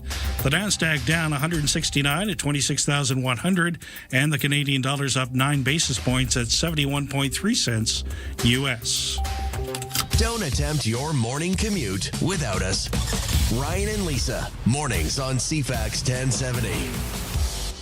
You know, we've been talking about soccer a lot the last few weeks, but local soccer is going on as well. Okay.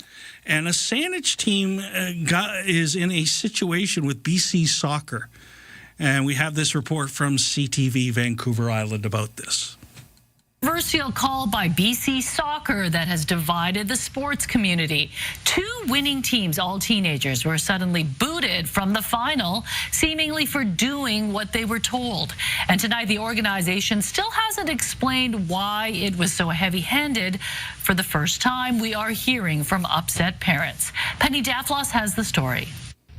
This video posted to social media became an ugly end to youth careers for players of the beautiful game. It didn't count. We still needed to play the match. Both teams had already won spots in the gold medal final, so this game was just a formality played with minimal effort.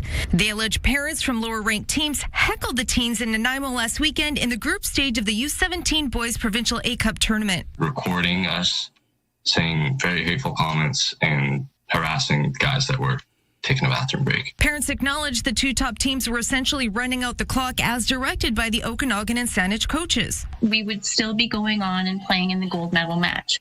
So that the directive to the players was go out there and have fun. We just didn't want to get injured for the gold medal match or anything, right? The game ended with handshakes and everything seemed fine until the coaches got calls at 1 a.m. Day of our gold medal match, the decision was made by BC Soccer to disqualify our teams with various other infractions to the coaches. Okanagan FC has posted a statement accepting the decision and slamming their own U17 team's actions as non-competitive and unacceptable.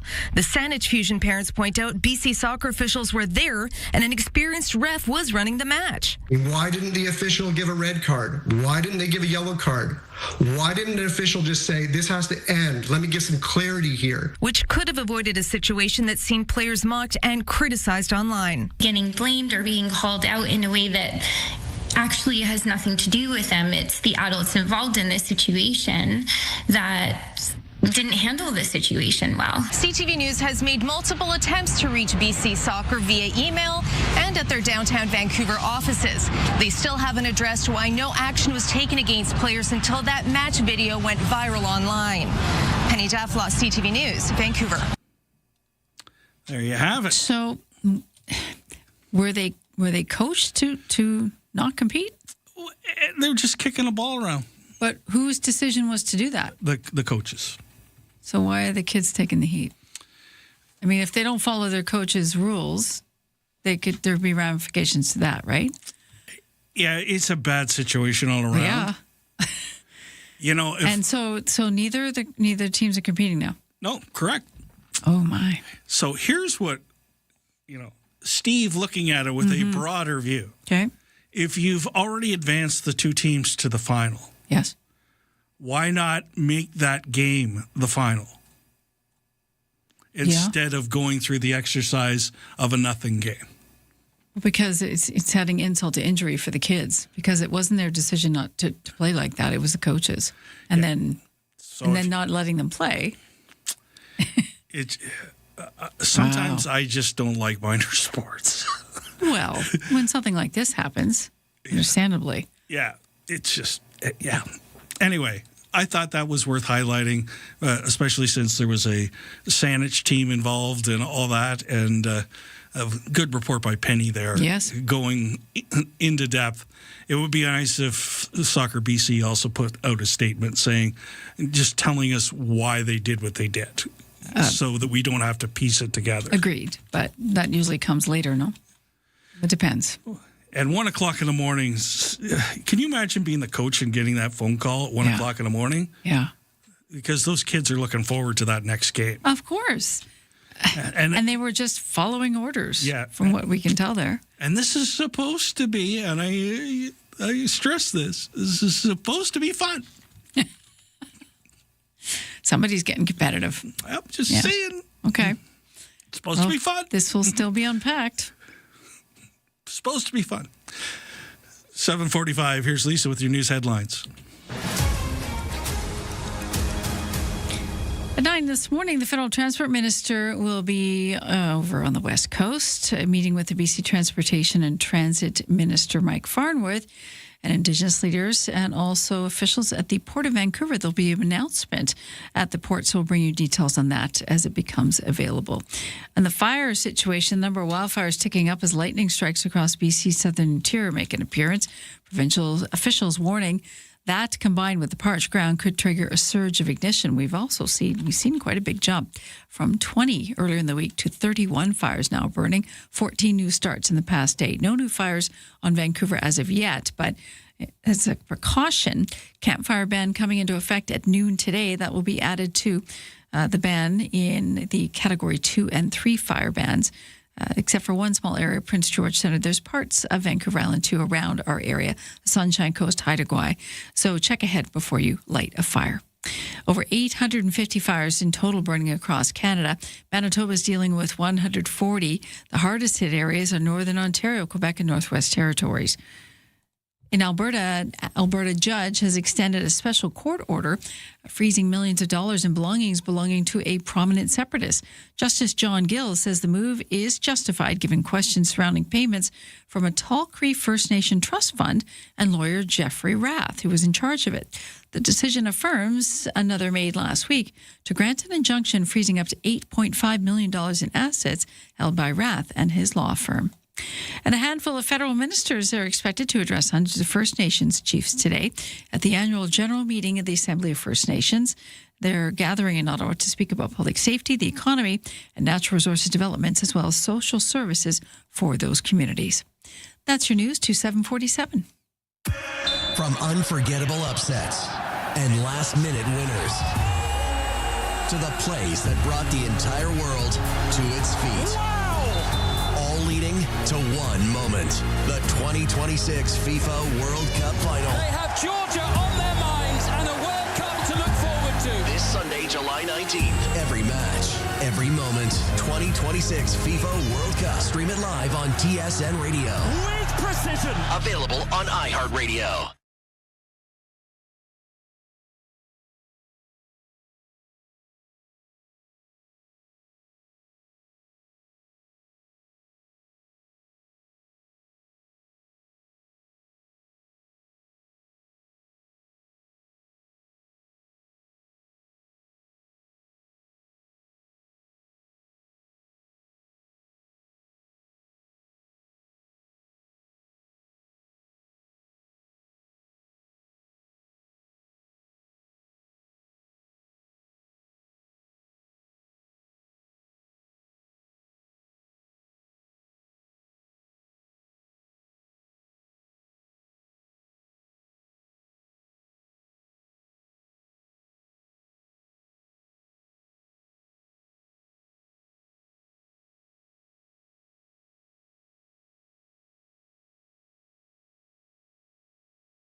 $7:49 here at CFAX 1070. Checking your traffic situation. Trans-Canada Victoria bound. Slow from Island Highway till the curve. And then it improves dramatically at that point. Things lightening up through Colwood and View Royal at this hour. Things getting a little slow on Douglas as you approach Mayfair Shopping Center in the Saanich Core. Everywhere else in good shape. Next available sailing is the 8 o'clock sailing out of Swartz Bay for the mainland. There's 14% available deck space. Everything's still on time at the airport. Thanks for starting your day with us.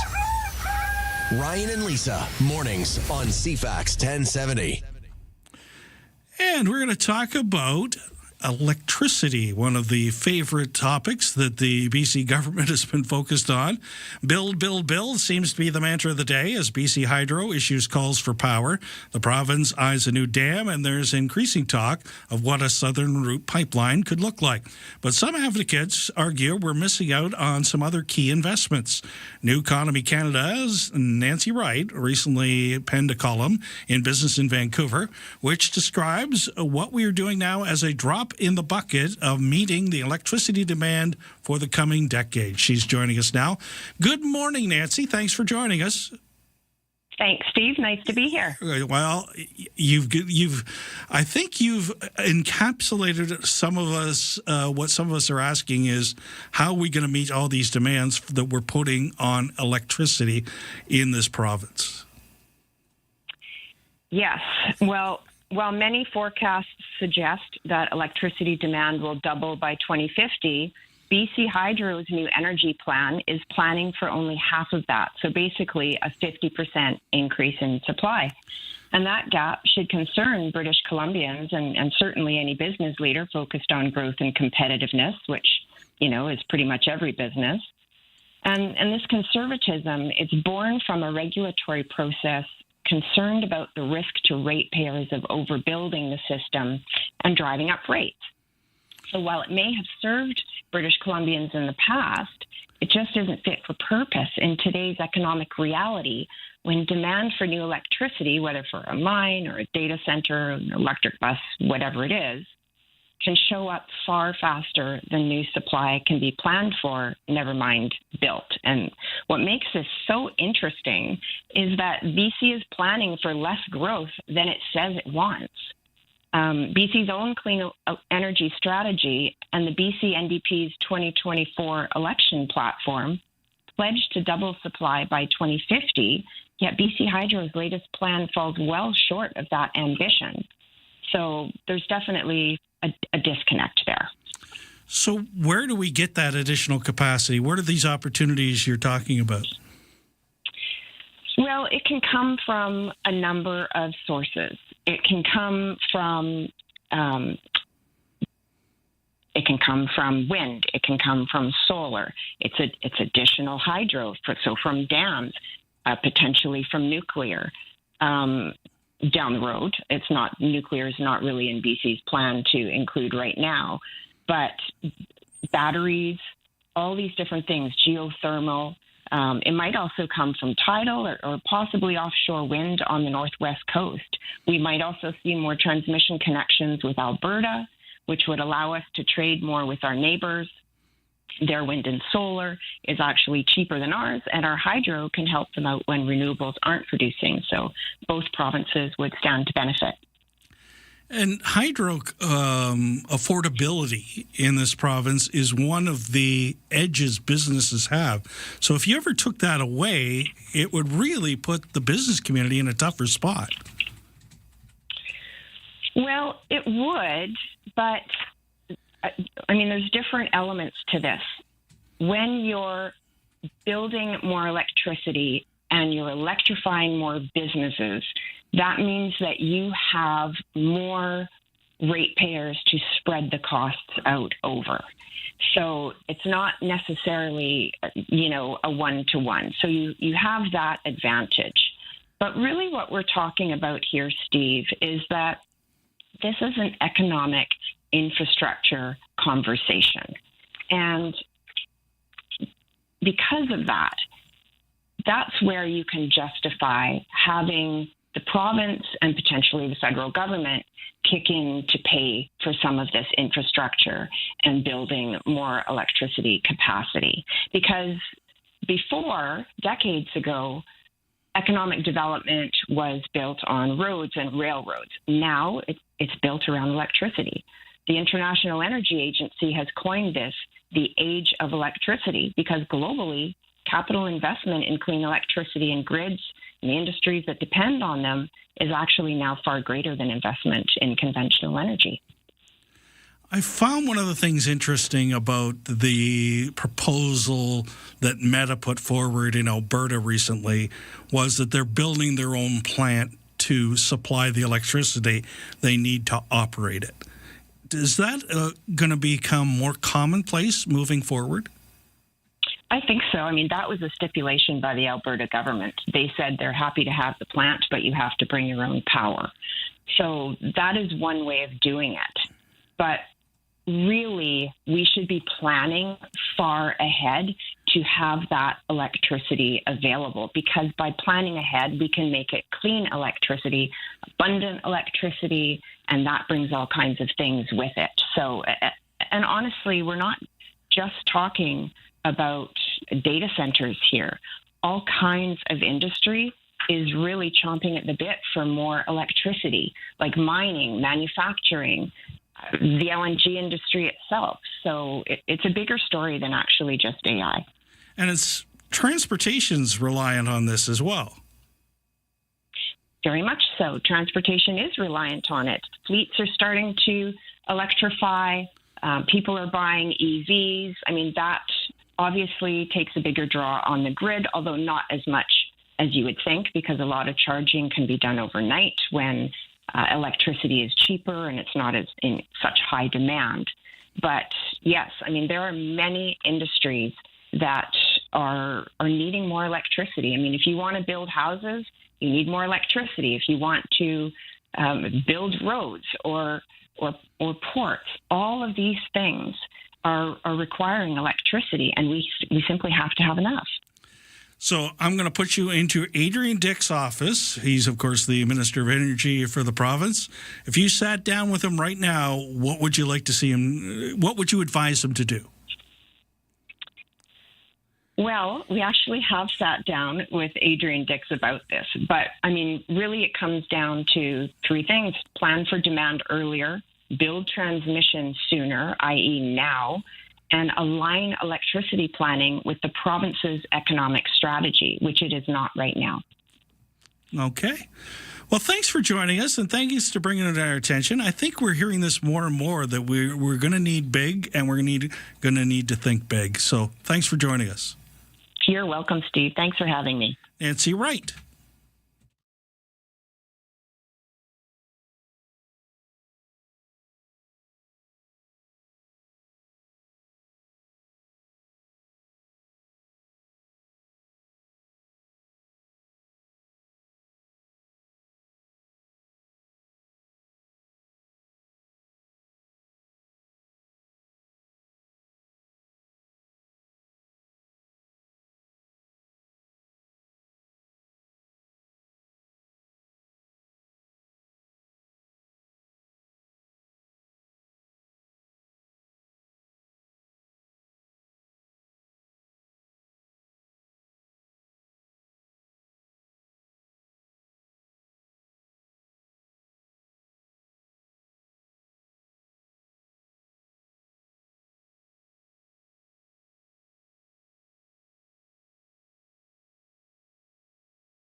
CFAX Victoria, An iHeartRadio station.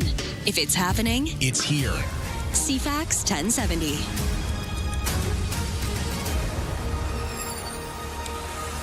Good morning, Vancouver Island. It's coming up to 8 o'clock on Thursday, July the 16th. Steve in for Ryan this week. Chance of showers. Could be a thunder boomer out there this afternoon. Time for CFAX 1070 News. Here's Lisa Best. Thanks, Steve. Good morning. Meta Platforms has started notifying parents using Instagram supervision tools if their teen is discussing suicide or self-harm with the chatbot Meta AI. Professor of Child and Youth Studies at Brock University, Sean Pomerantz, says it's a good idea, but it's likely being bypassed by crafty kids. Young people are very good at just figuring out words to use that don't trip the wires. And I think that's going to be a hole or a flaw in the system. And so while I do think this is a step in the right direction, I also think that Meta and parents have to be practical and aware and honest about young people's abilities to circumvent any kind of surveillance.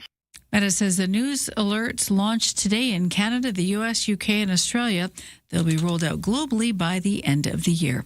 In health news, Canada's drug agency is now recommending that a public drug plan pay for a treatment shown to slow the progression of early-stage Alzheimer's. Lecanemab is an antibody that delivers targets the buildup of plaque in the brain. That's believed to be the underlying cause of the disease. Health Canada approved it last fall, but Canada's drug agency recommended against publicly funding it in February due to concerns about effectiveness and the possibility of side effects of brain swelling or bleeding. The agency now says eligible patients will be allowed to access the drug. Those who only have mild cognitive impairment can apply. According to the Canadian Consortium of Neurodegeneration of Aging, this is relevant because the cost of this drug, $32,000 a year. In an industry plagued with layoffs and shrinkage, CBC Radio Canada says it's expanding its English and French news divisions with 5 new bureaus. The public broadcaster says journalists will be based in Beijing, Jerusalem, Los Angeles, Mexico City, and an undecided location in Europe. CBC currently has bureaus in London, New York City, and Washington, among other places. Officials say there will also soon be a permanent presence in Africa. They say the expansion comes at a time when many international stories could have an impact on Canada. It also comes after CBC became a full member of the European Broadcasting Union. The broadcaster also says Radio Canada will launch a weekly French international news program this fall. Aaron Sousa, The Canadian Press. With another night of the U.S. and Iran trading barbs, airstrikes, and increased hostilities with one another, the stalemate in the Strait of Hormuz continues as the world sees ships halted once again. ABC News contributor and former Defense Department official Mick Mulroy has more on what prices could be impacted if this stalemate continues. So it's 21% of the world's energy supply, and that matters to every country. Yes, the United States gets less of our energy from the region, but when there's less energy around the world, then everybody pays more. We've already seen that. With gas prices, the other part of this, there's many key minerals that come out of this region, including 30% of what we use to produce food. Speaking of food, a growing alarm over that severe stomach bug that is spreading across the U.S. The intestinal illness called cyclosporiasis that causes fatigue, fever, and an explosive upset stomach is now on the rise in 34 states, with the CDC reporting nearly 7,000 confirmed or probable cases. The epicenter is in Michigan, where doctors tell us they typically see less than 50 cases per year. Now it's up to 600 per day. This is spread on produce, everything from lettuce to raspberries. And if you have a flight booked on WestJet, you could be in for turbulence within the next 2 weeks. Airline flight attendants, all 4,400, could be on strike by August 2nd. It sucks for the travelers, for sure. It may not come to that, but today, 99.4% of WestJet flight attendants voted in favor of a strike. The last thing we want to do is go on strike. That's the absolute last thing we want to do. CUPE says WestJet flight attendants work on average 35 unpaid hours a month, including during flight delays on the tarmac and during boarding. We don't really have a choice. We need unpaid work addressed. This as the war in between U.S. and Iran is causing more and more high gas prices. Airlines are spending a lot to get you to and from. United will spend at least $6 billion in added fuel costs this year, and will be paying for that. United Airlines in an SEC filing signaled airfares will remain high for the remainder of the year. The airline says it spent $2.3 billion on fuel during this quarter alone, roughly 84% compared to the second quarter last year. United says it was able to cover half the increased fuel costs by raising airfares, saying passengers paid about 12% more per mile than a year ago. At the same time, United says passengers are not backing away from traveling, noting flights remain full across all booking classes. Michelle Franzen, ABC News. That's your news to 8:05.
Your CFAX 1070 news poll question. We're asking, do you like the idea of implementing a DNA match service on abandoned dog waste where owners can be found and fined? 62% saying yes on our website, but that flips to 61% saying no on Twitter X. You can vote at cfax1070.com, Twitter X, and also the iHeartRadio app. And Lisa Best, your news time is 8:06. I think we need to go through some viewer mail because we appreciate people chiming in. One viewer does not like my shirt because it's Hendrick Motorsports and they're a Joe Gibbs Racing fan. Okay. And says Seabell's been so close. And he has been. I've been cheering him on. And I don't really like HMS, but I do like Kyle. Your comment about the price of campgrounds around Tofino. Mm-hmm. Tofino has now gotten too expensive. I'm heartbroken. We've gone there every year since 1990. Are they making more campgrounds? I heard there was one being built near Jordan River. That makes sense. Yeah. That's not Tofino. It's more Port Renfrew way, but you know, anywhere you get in the wilderness. I just had some sticker shock when I learned that a campsite was $140. Yeah. Wow, that's an expensive picnic table.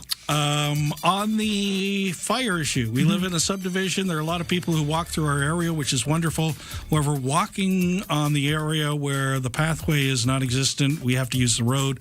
We're constantly surprised at the number of cigarette butts thrown out onto the road. What makes that right? If you're going to smoke and you don't have an ashtray in your vehicle, then carry a water bottle with water in it and throw your used butt in there, not on the road where it's still smoking. There's lots of leaves and needles that could catch fire. Please do better. Agreed. Every year we have the same message, but it takes everybody to do the heavy lifting. We just, the campfire ban is coming in at noon today for a reason, and we want to be able to have fires, but it's so dry, and it spreads so fast. So, yeah. CJ likes what you're wearing. Lisa, I really like what you're wearing, too. Is that Yeah, the two part is because we were talking so much about your jersey. Yeah, that's fine. Well, I'm not as colorful as Steve today. I go muted when Steve goes bright. He's our peacock. Thank you. I think 3 years ago in the morning on my way to work, I saw Mackenzie Avenue between the TELUS building and sidewalk. There was a man that had a small fire. I called police. Yeah, depends what time of day it is, and someone had a fire on Esquimalt Road. There was a cheery campfire where it shouldn't have been. So, yeah, don't light fires. When you said I don't have words in the morning, I know what you meant. But with you being a radio broadcaster, it made me smile. Aw. Did you say that or did I say that? You said that. Oh, did I? Yeah. So you're making CJ smile. Thank you. Oh, that's nice. Good morning. When I first went to Long Beach, it was permitted to drive on the beach, camping free. Today, $140 per night for a subdivision-style campsite is in no way appealing to my free spirit soul. Time change. Have a good one. That's Dawn. Yeah. So you can understand why people go stealth camping. You know, when you have to pay those kind of prices, but be aware, there's dangers to that too. Yeah, it's just more complicated than it used to be. Let's be honest. It is. Because everybody wants to go to the wilderness. Ever since the pandemic hit, that was the one thing we could do. We could all get out in the wilderness. You were social distancing out in the wilderness, and camping took off. Yeah, and it hasn't calmed down, which is fine, as long as we're prudent about protecting the wilderness. Yeah, so much can be linked back to that one thing. Yeah. We don't think we never light a fire to think it's going to get out of control. Yeah. All right. Well, we're all caught up on the emails. Okay, good. Thank you for taking the time. We do appreciate it, and the input is welcome. So thank you for that. Your weather forecast for Greater Victoria, mix of sun and cloud today, 30% chance of showers, changing to a 70% chance of showers this afternoon. There's the risk of a thunderstorm with a high near 20. Mainly cloudy tonight, 70% chance of showers, changing to 30% chance of drizzle near midnight. There's a risk of a thunderstorm this evening as well with a low near 14. On your sports scoreboard, the South held on to beat the North 5-4 in the West Coast League All-Star game last night at Royal Athletic Park. Victoria will host the event again next year as well. Harbour Cats, meanwhile, return to action tomorrow night at home against Wenatchee. The full NHL schedule will be released later today. The Canucks' first home game will be on October 1st against Edmonton. Trevor Zegras has signed a 4-year deal with the Philadelphia Flyers. It's worth just over $9 million per season. Olympic View golf superintendent TJ Kramer has been awarded the Master Superintendent designation by BC Golf. The British Open going on at this hour at Royal Birkdale. Sunjay Im and Dan Brown are your clubhouse leaders at 4 under par. Nick Taylor of Abbotsford's dropped back given back a couple of shots on the back nine. He's now at 1 under par, 3 strokes off the pace through 17.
CFAX Mornings are brought to you by Thrifty Foods. Their buy one, get one free event is on right now. Stock up on some of the items that your family enjoys the most. See your flyer for details. Checking your traffic situation, things continuing to improve, lighten up. There's still a couple of go-slow zones on the Trans-Canada Highway right around the interchanges, the Helmkin interchange and the Island Highway interchange as you're Victoria bound. If you're headed northbound towards Nanaimo, everything is in good shape there this morning. A little slow going through the core of Saanich and picks up once you get past Hillside.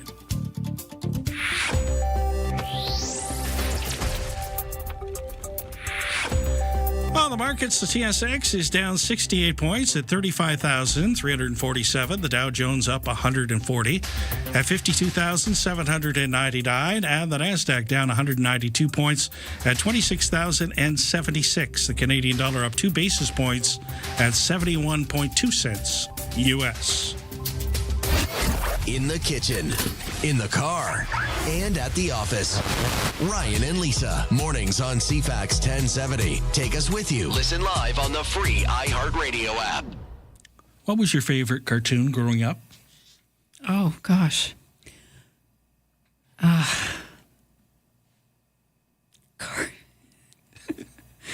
Okay. So are we talking about like reading the comics kind of cartoon or? No, more the Saturday morning smorgasbord of that we used to have. Probably Bugs Bunny. Bugs Bunny. Roadrunner.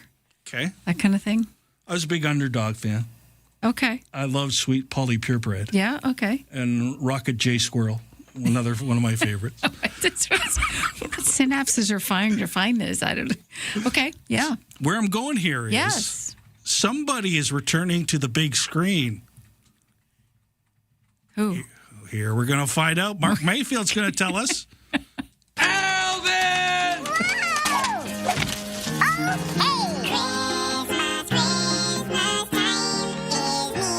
A report in the Wall Street Journal says the untitled reboot will not hit theaters until late 2028, but that fans are going to be seeing a lot of their favorite chipmunks on social media starting later this year. Big Shot Pictures, who will be producing the new film, says it wants to cultivate a fan base on social platforms ahead of the movie, targeting a younger audience that gets most of its entertainment online. The last 4 Chipmunks movies made over $1 billion worldwide. I'm Mark Mayfield. What? $1 billion? Theodore Those is well squirrels. heeled. Wow. I knew a squirrel could. Like Alvin gets the headlines, but Theodore is counting his cash. They say squirrel and a cha-ching. Synonymous. I had no idea it would make those movies made that much money. See, and Dave just sits there and gets trampled on by the chipmunks, and he's raking in the cash. Still don't want his job, though. Yes. Alvin! coming. Yeah. I'm coming. Wow. Okay. All right. Well, that's something to look forward to. There you go. Yeah. 2028, the Chipmunks returning to a screen near you. Got some time. Here's Lisa with your news headlines. The European Union has issued 2 new rules for Google to force it to share search data and open up its Android operating system to rival artificial intelligence companies.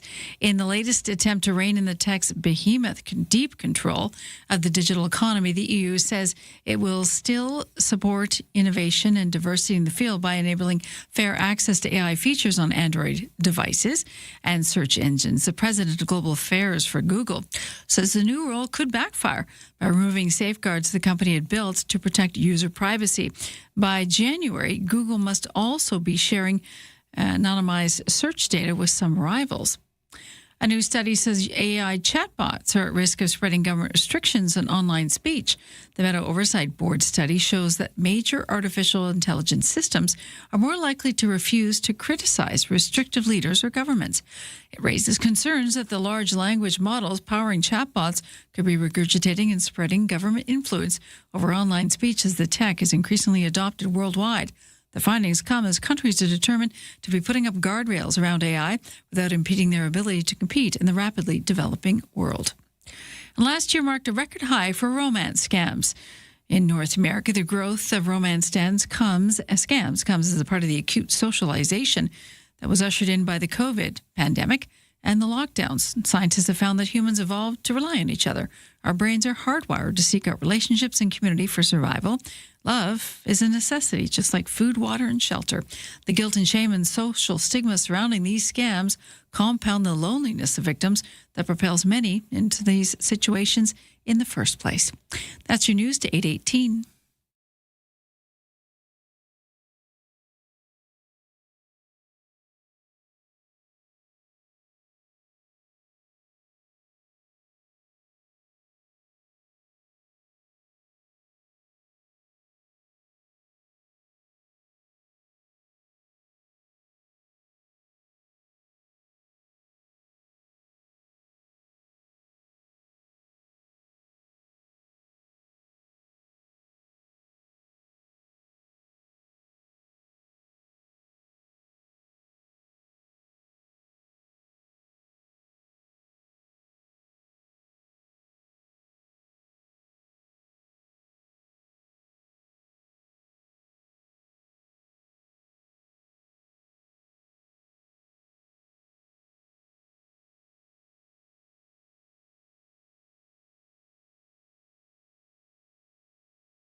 For a comfortable home, no matter what the season, and big savings on your heating bill, talk to Coastal Heat Pumps.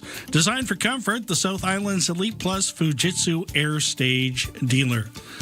And traffic continuing to lighten up a little bit as the morning rush is almost over. It's a little slow on the Trans-Canada right in front of Victoria General Hospital till you get to the curve as you're Victoria bound. After that, it improves. A little slow on Veterans Memorial Parkway as well once you get past Goldstream before you get to the Trans-Canada. Everywhere else is in pretty good shape. On the Pat Bay Highway, it's a little slow around Elk Lake, Beaver Lake Regional Park, basically where the stoplights are. It's a little backed up, but nothing too bad. At the ferry terminal, the next available sailing is at 9 o'clock, 26% available deck space. Ryan and Lisa. Mornings on CFAX 1070. Remember, you have us in the palm of your hand. For listeners on the go, listen live on the free iHeartRadio app. I'm sensing a theme here, Lisa. Yesterday, we talked about doggy doo. Today, we're talking sewage. I'm just seeing a trend.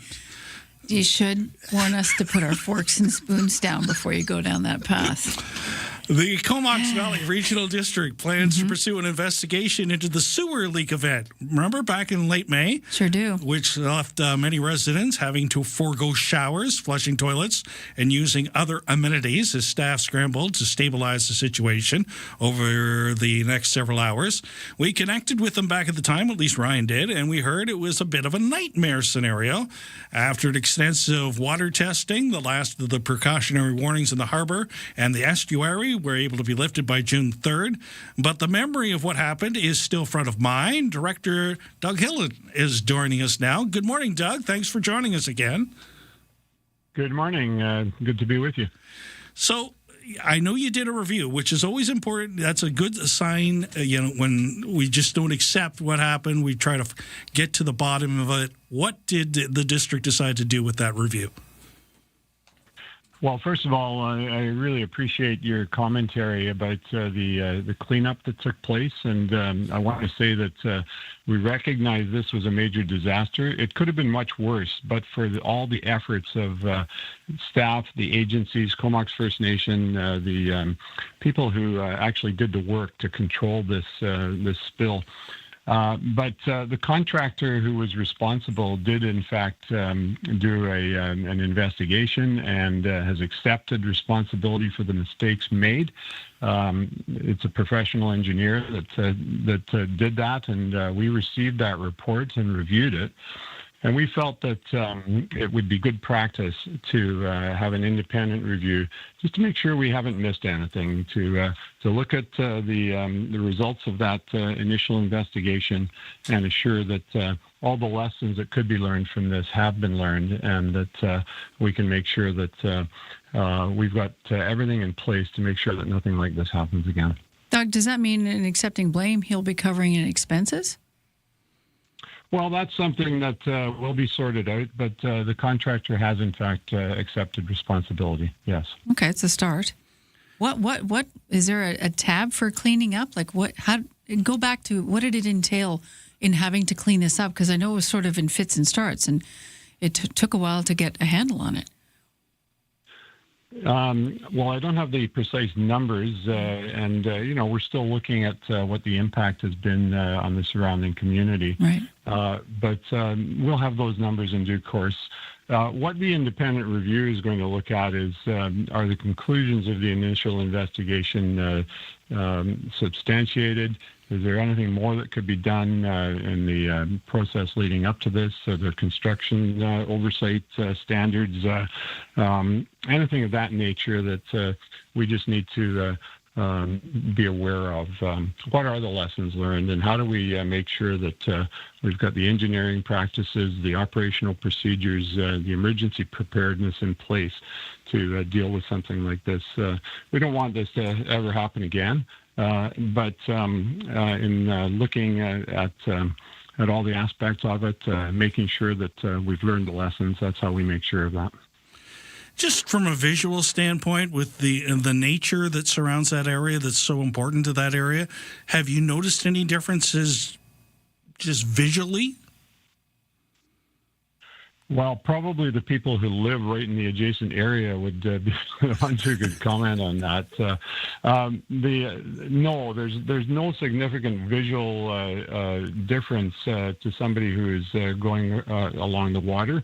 The area where the spill was contained, there's still some sludge in there, and there's been the question of why don't we take heavy machinery in and clean that up, and in fact that would be more damaging to the environment, and so that's why we're avoiding that, and there's ongoing monitoring and testing going on, and there will be further cleanup while we let nature also take its course.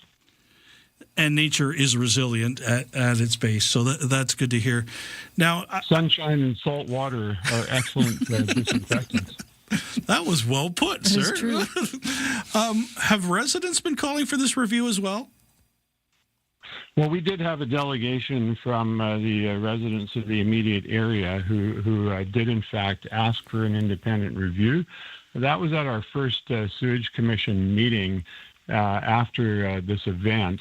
And it's likely that we would have looked into an independent review in any case. But certainly it's something that local residents wanted, and they've been very receptive to the fact that we've decided to go ahead and do this. Has anything of this nature happened before? Like, are you sort of forging new ground here?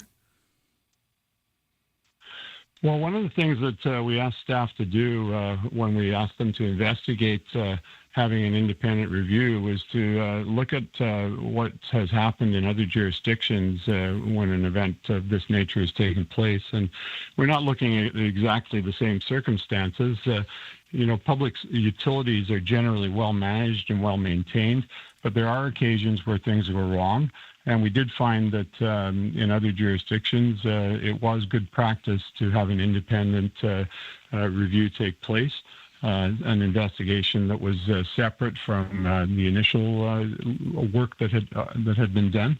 And so that's part of the reason that we agreed to go in this direction. In terms of has anything like this happened before, we've never had anything of this nature happen in the Comox Valley. Certainly not in the 46 years that I've lived here. And we certainly, I said at our commission meeting where we had the delegation present that, it didn't escape us the irony that this is a project that is designed to get the sewage force main out of the foreshore and prevent an environmental disaster.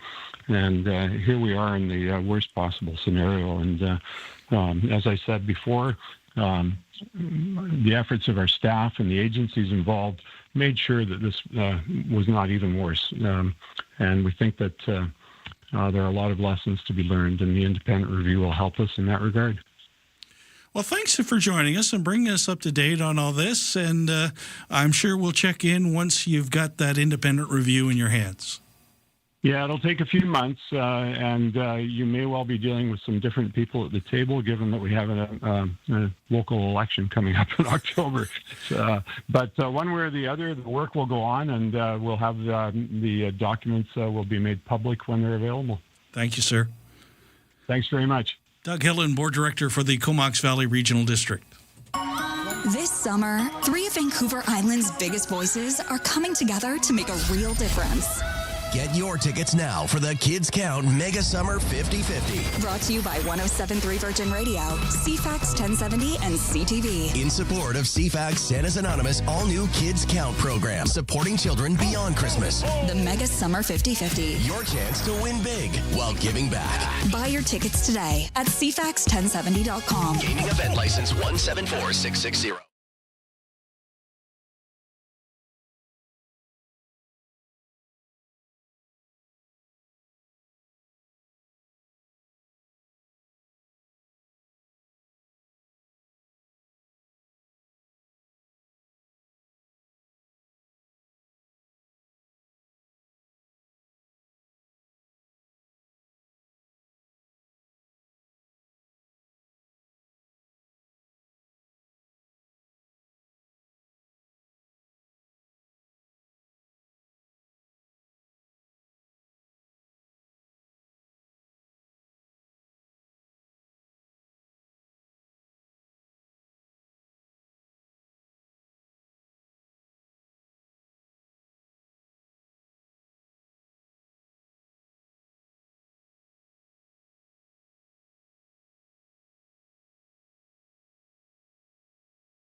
CFAX Victoria. An iHeart radio station.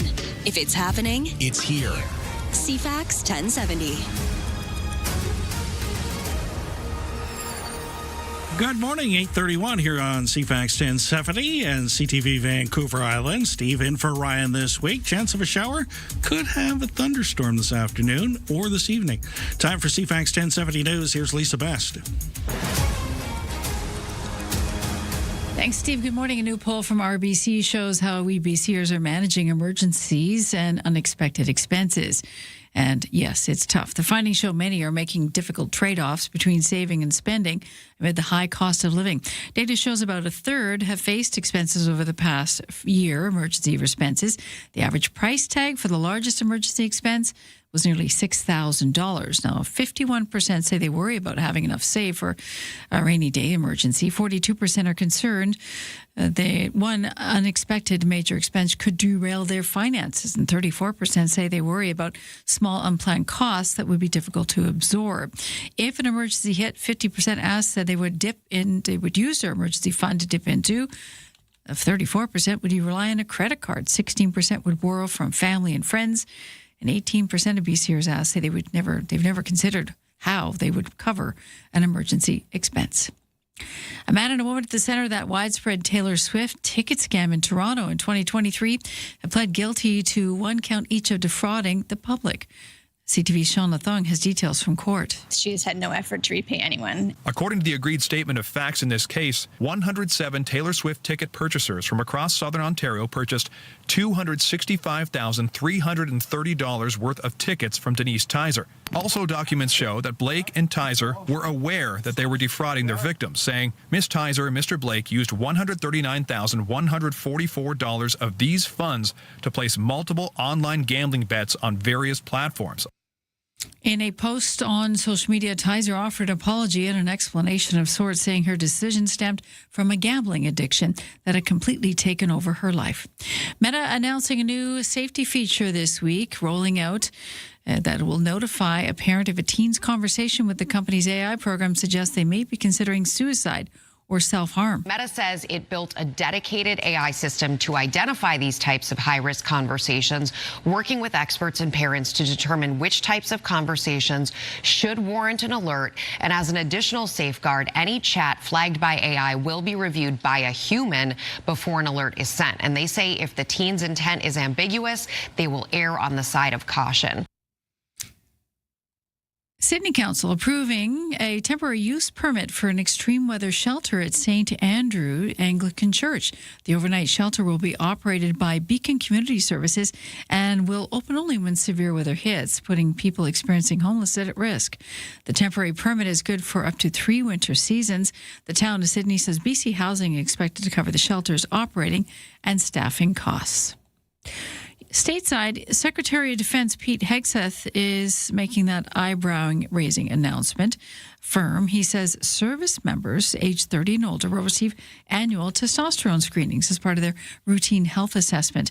Those diagnosed with a deficiency will have the option to undergo testosterone replacement therapy. Defense Secretary Pete Hegseth is rolling out a new program to screen troops for low testosterone. Ensuring you have the right testosterone levels to operate at your absolute best. The test will be part of annual health screenings for troops 30 and older. Younger troops can volunteer to be tested. Any treatment would be up to the individual soldier.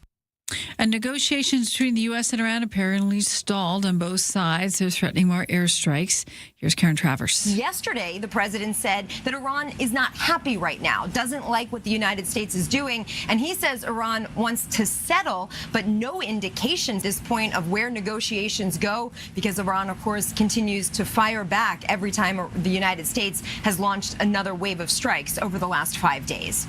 Gas prices still holding firm around 189.9 here in Greater Victoria. That's your news to 8:35.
Your CFAX 1070 news poll question. Do you like the idea of implementing a DNA match service on abandoned dog waste where owners can be found and fined? 62% saying yes on our website, but that number flips to 61% saying no on Twitter X. We have Katie Hamilton standing by in a few minutes. She's a dog owner 2 times over. She's going to weigh in on this because it's just an idea because there's a company that actually has it. But you can vote for the time being at CFAX1070.com and the iHeartRadio app as well. I'm Lisa Sebastian, News Time, 8:37. You've been running the story today about the testosterone replacement therapy. So I did a little digging. Okay. I went to the Mayo Clinic because they know about stuff. They do. Benefits often include improved energy, libido, and muscle mass, but it requires medical supervision. Right. Due to risks like blood clots and prostate growth. One of the delivery methods is a gel or cream, but you have to take care to prevent transferring that gel or cream to women and children. There's always these side effects, right? Regular blood work is required to monitor for high red blood cell counts, which can increase those clot risks. Other side effects include acne, sleep apnea, and breast swelling. Wow. So if you're going to do this, Pete, you better have more doctors and stuff around because... Well, yeah, I'm just saying, anything has to be monitored. I agree. When you're messing around with stuff like this. Yeah, hormone replacement therapy, absolutely. Whatever the hormone is, you have to monitor it. And that's a lot of people. That's what I'm saying. I can't see them doing this. And how are you going to take care of that in a war zone? Like, you're the director of war. You're not the director of defense anymore. You're asking relevant questions, Steve. I'm sorry. I shouldn't do that. Mix of sun and cloud today. 30% chance of showers, changing to 70% chance this afternoon. Risk of a thunderstorm, a high near 20. Mainly cloudy tonight. 70% chance of showers, changing to drizzle near midnight. Risk of a thunderstorm this evening with a low near 14. Mainly cloudy tomorrow. 30% chance of drizzle early in the morning, clearing late in the morning with a high near 20. The outlook for the weekend, mix of sun and cloud Saturday, 22. Sunny on Sunday, 23. Right now in downtown Victoria, 14 degrees. Checking sports today here on CFAX 1070. All-Star festivities have wrapped up after the South held on to beat the North 5-4 in the West Coast League All-Star game last night at Royal Athletic Park. Meanwhile, Argentina on to the World Cup finale. This is your TSN Radio FIFA World Cup 2026 update. I'm John Rodenberg. The World Cup final is set, and Argentina will have a chance to defend its championship after staging a second-half comeback to break England's hopes again with a 2-1 victory. After England grabbed a 55th-minute opener, Argentina began to press for the equalizer and eventually found it in the 85th minute. With the clock ticking and added time and overtime looming, Lionel Messi went to work. Messi. Oh, and England are in trouble. Maybe through Lautaro Martinez. They're going out to the semi-final stage. Lautaro Martinez headed in the Messi cross for the winner in the 93rd minute, sent Argentina into Sunday's final against Spain. For England, more heartbreak as it lost in the semi-final for the third time since last winning the World Cup in 1966. You can watch the FIFA World Cup matches on TSN, CTV, Crave, and streaming at tsn.ca. Listen on the TSN Radio Network with all games streaming on the iHeartRadio app. If you notice in that clip, when Messi makes that great cross to set up the goal, the broadcaster there, who is obviously English, doesn't say goal. Right. It's England are in trouble. Stiff upper lip.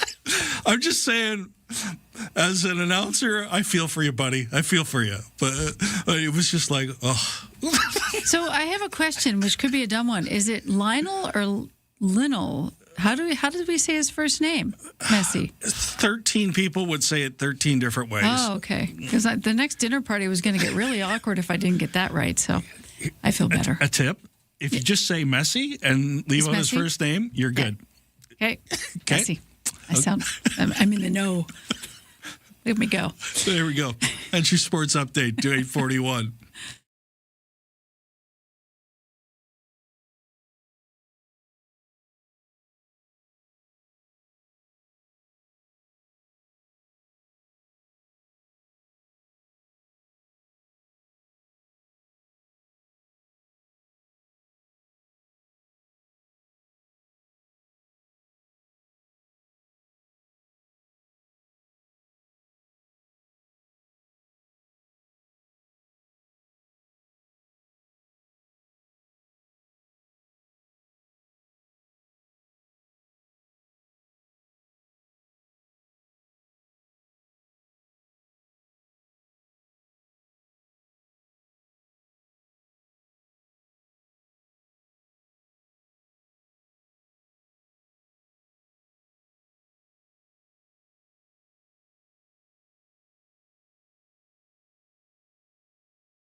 For a comfortable home, no matter what the season, and big savings on your heating bill, talk to Coastal Heat Pumps. Designed for comfort, the South Island's Elite Plus Fujitsu Air Stage dealer. Checking your ferry situation off the top. Next available sailing at 9 a.m., 17% available deck space. Hourly sailings after that. One note, the 12 o'clock noon sailing only has 5% available deck space available. Just keep that in mind for planning purposes. Still slow, Victoria bound on the Trans-Canada, basically from Thetis Lake Regional Park until you get to the curve.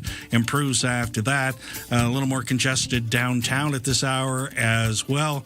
Everything looks good on the Pat Bay Highway except where the stoplight is by Elk Beaver Lake Regional Park. You might end up being there for a couple of traffic lights.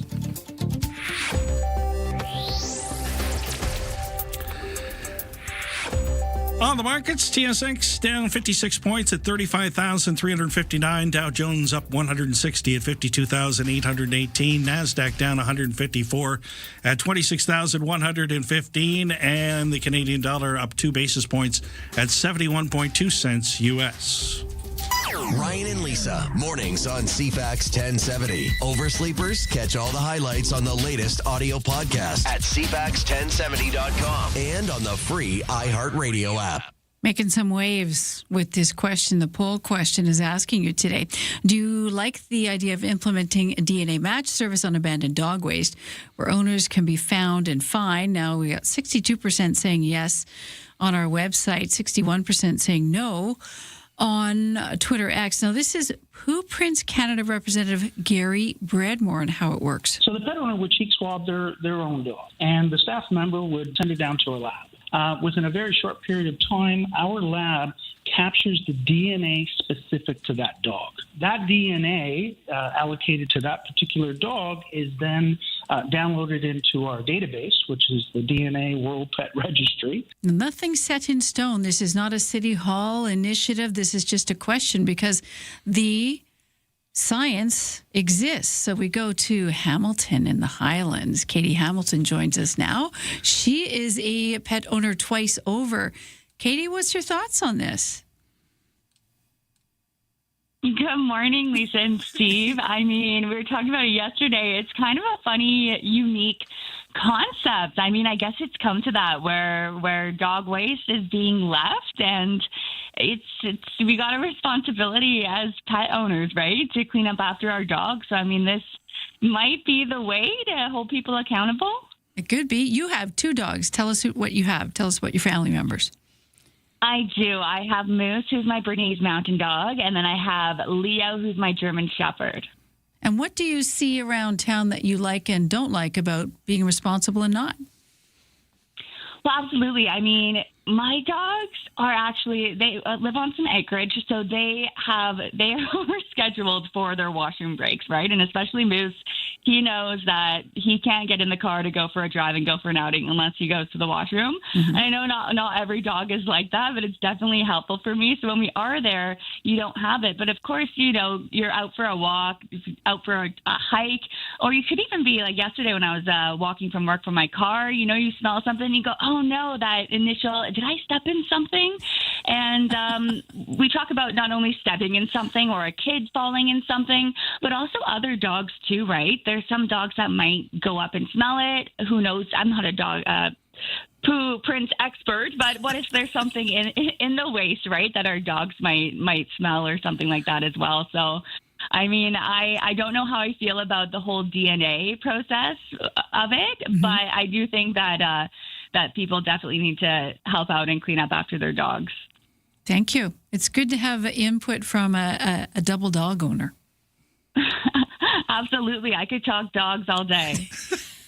Dogs and soccer. We may exactly soccer as well. We might call you on that because a lot of people weighing in on this question. A lot of people saying, "Wait a minute, who's paying for this? How's it going to work? I don't know if I want my dog's DNA out there." But the idea is out there because the technology's out there. So it's always worth asking the question. Katie, can you do? Absolutely, and yeah. Oh, sorry, Steve. Can you do me a favor? Of course. Can you rub their ears because dogs like that? Rub their ears. I have my dog sitting right beside me right now, Moose. He's looking at me like, you're going to be leaving for CFAX soon, aren't you? So I'll give him a big Steve cuddle for you. Thank you. That's all I ask. We'll see you soon, Absolutely. Katie. Thank you. Okay, thank you guys. Bye. Here's Lisa with your news headlines. We've had a big jump in fires overnight. 31 active fires burning province-wide. We had 20-something yesterday. We've had 14 new starts in the last 24 hours. 10 of those are considered out of control. We have no new fires burning on Vancouver Island at the moment. But, of course, that could change shortly with our dry conditions. The campfire ban coming into play at noon today. That involves the Coastal Fire Center with a few exceptions. You don't need to check ahead if you're planning to have a fire. If you go camping, there are 850 wildfires across Canada, many still out of control. Manitoba dealing with 140, but the areas worst hit, Northern Ontario, Quebec, and the Northwest Territories. A new poll shows Canadians hold a more favorable view of China than the U.S. under Donald Trump's leadership. Pew Research found 2 in 5 Canadians hold that view, while 3 in 5 say they feel the same way about both the U.S. and China.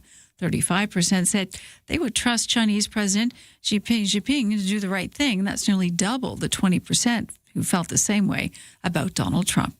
And that is your news to 8:49. Where the noise stops and the conversation begins. Hey, it's Friday. Welcome to the Graham Richardson Show. The stories that shaped your week aren't just headlines. They are the moments we live through and the decisions that change what comes next. Let's take a closer look at that together. It's national conversations. From major policy shifts to the fun, unexpected trends and friends everyone will be talking about. It is intelligent, unpredictable, and completely Canadian. Stay informed. Stay ahead. The Graham Richardson Show. Friday morning at 9 a.m. right here on CFAX 1070.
CFAX Mornings are brought to you by Thrifty Foods. Their buy one, get one free event is on now. Stock up on some of the items that your family enjoys the most. See their flyer for details. We got some issues out there on Mackenzie. A mechanical problem for a BC Transit bus. There's fluid down and traffic is backed up all the way to the Pat Bay overpass. Thanks to the texter at 71010 for letting us know about that. Looking at the traffic map, it is basically slow in spots on Mackenzie, right from Kerry Road almost to Quadra. So just keep in mind that, especially if you're headed eastbound at this hour. Ryan and Lisa are ready when you are. Good morning. Day or night, find the highlights under latest audio at CFAX1070.com and on the free iHeartRadio app.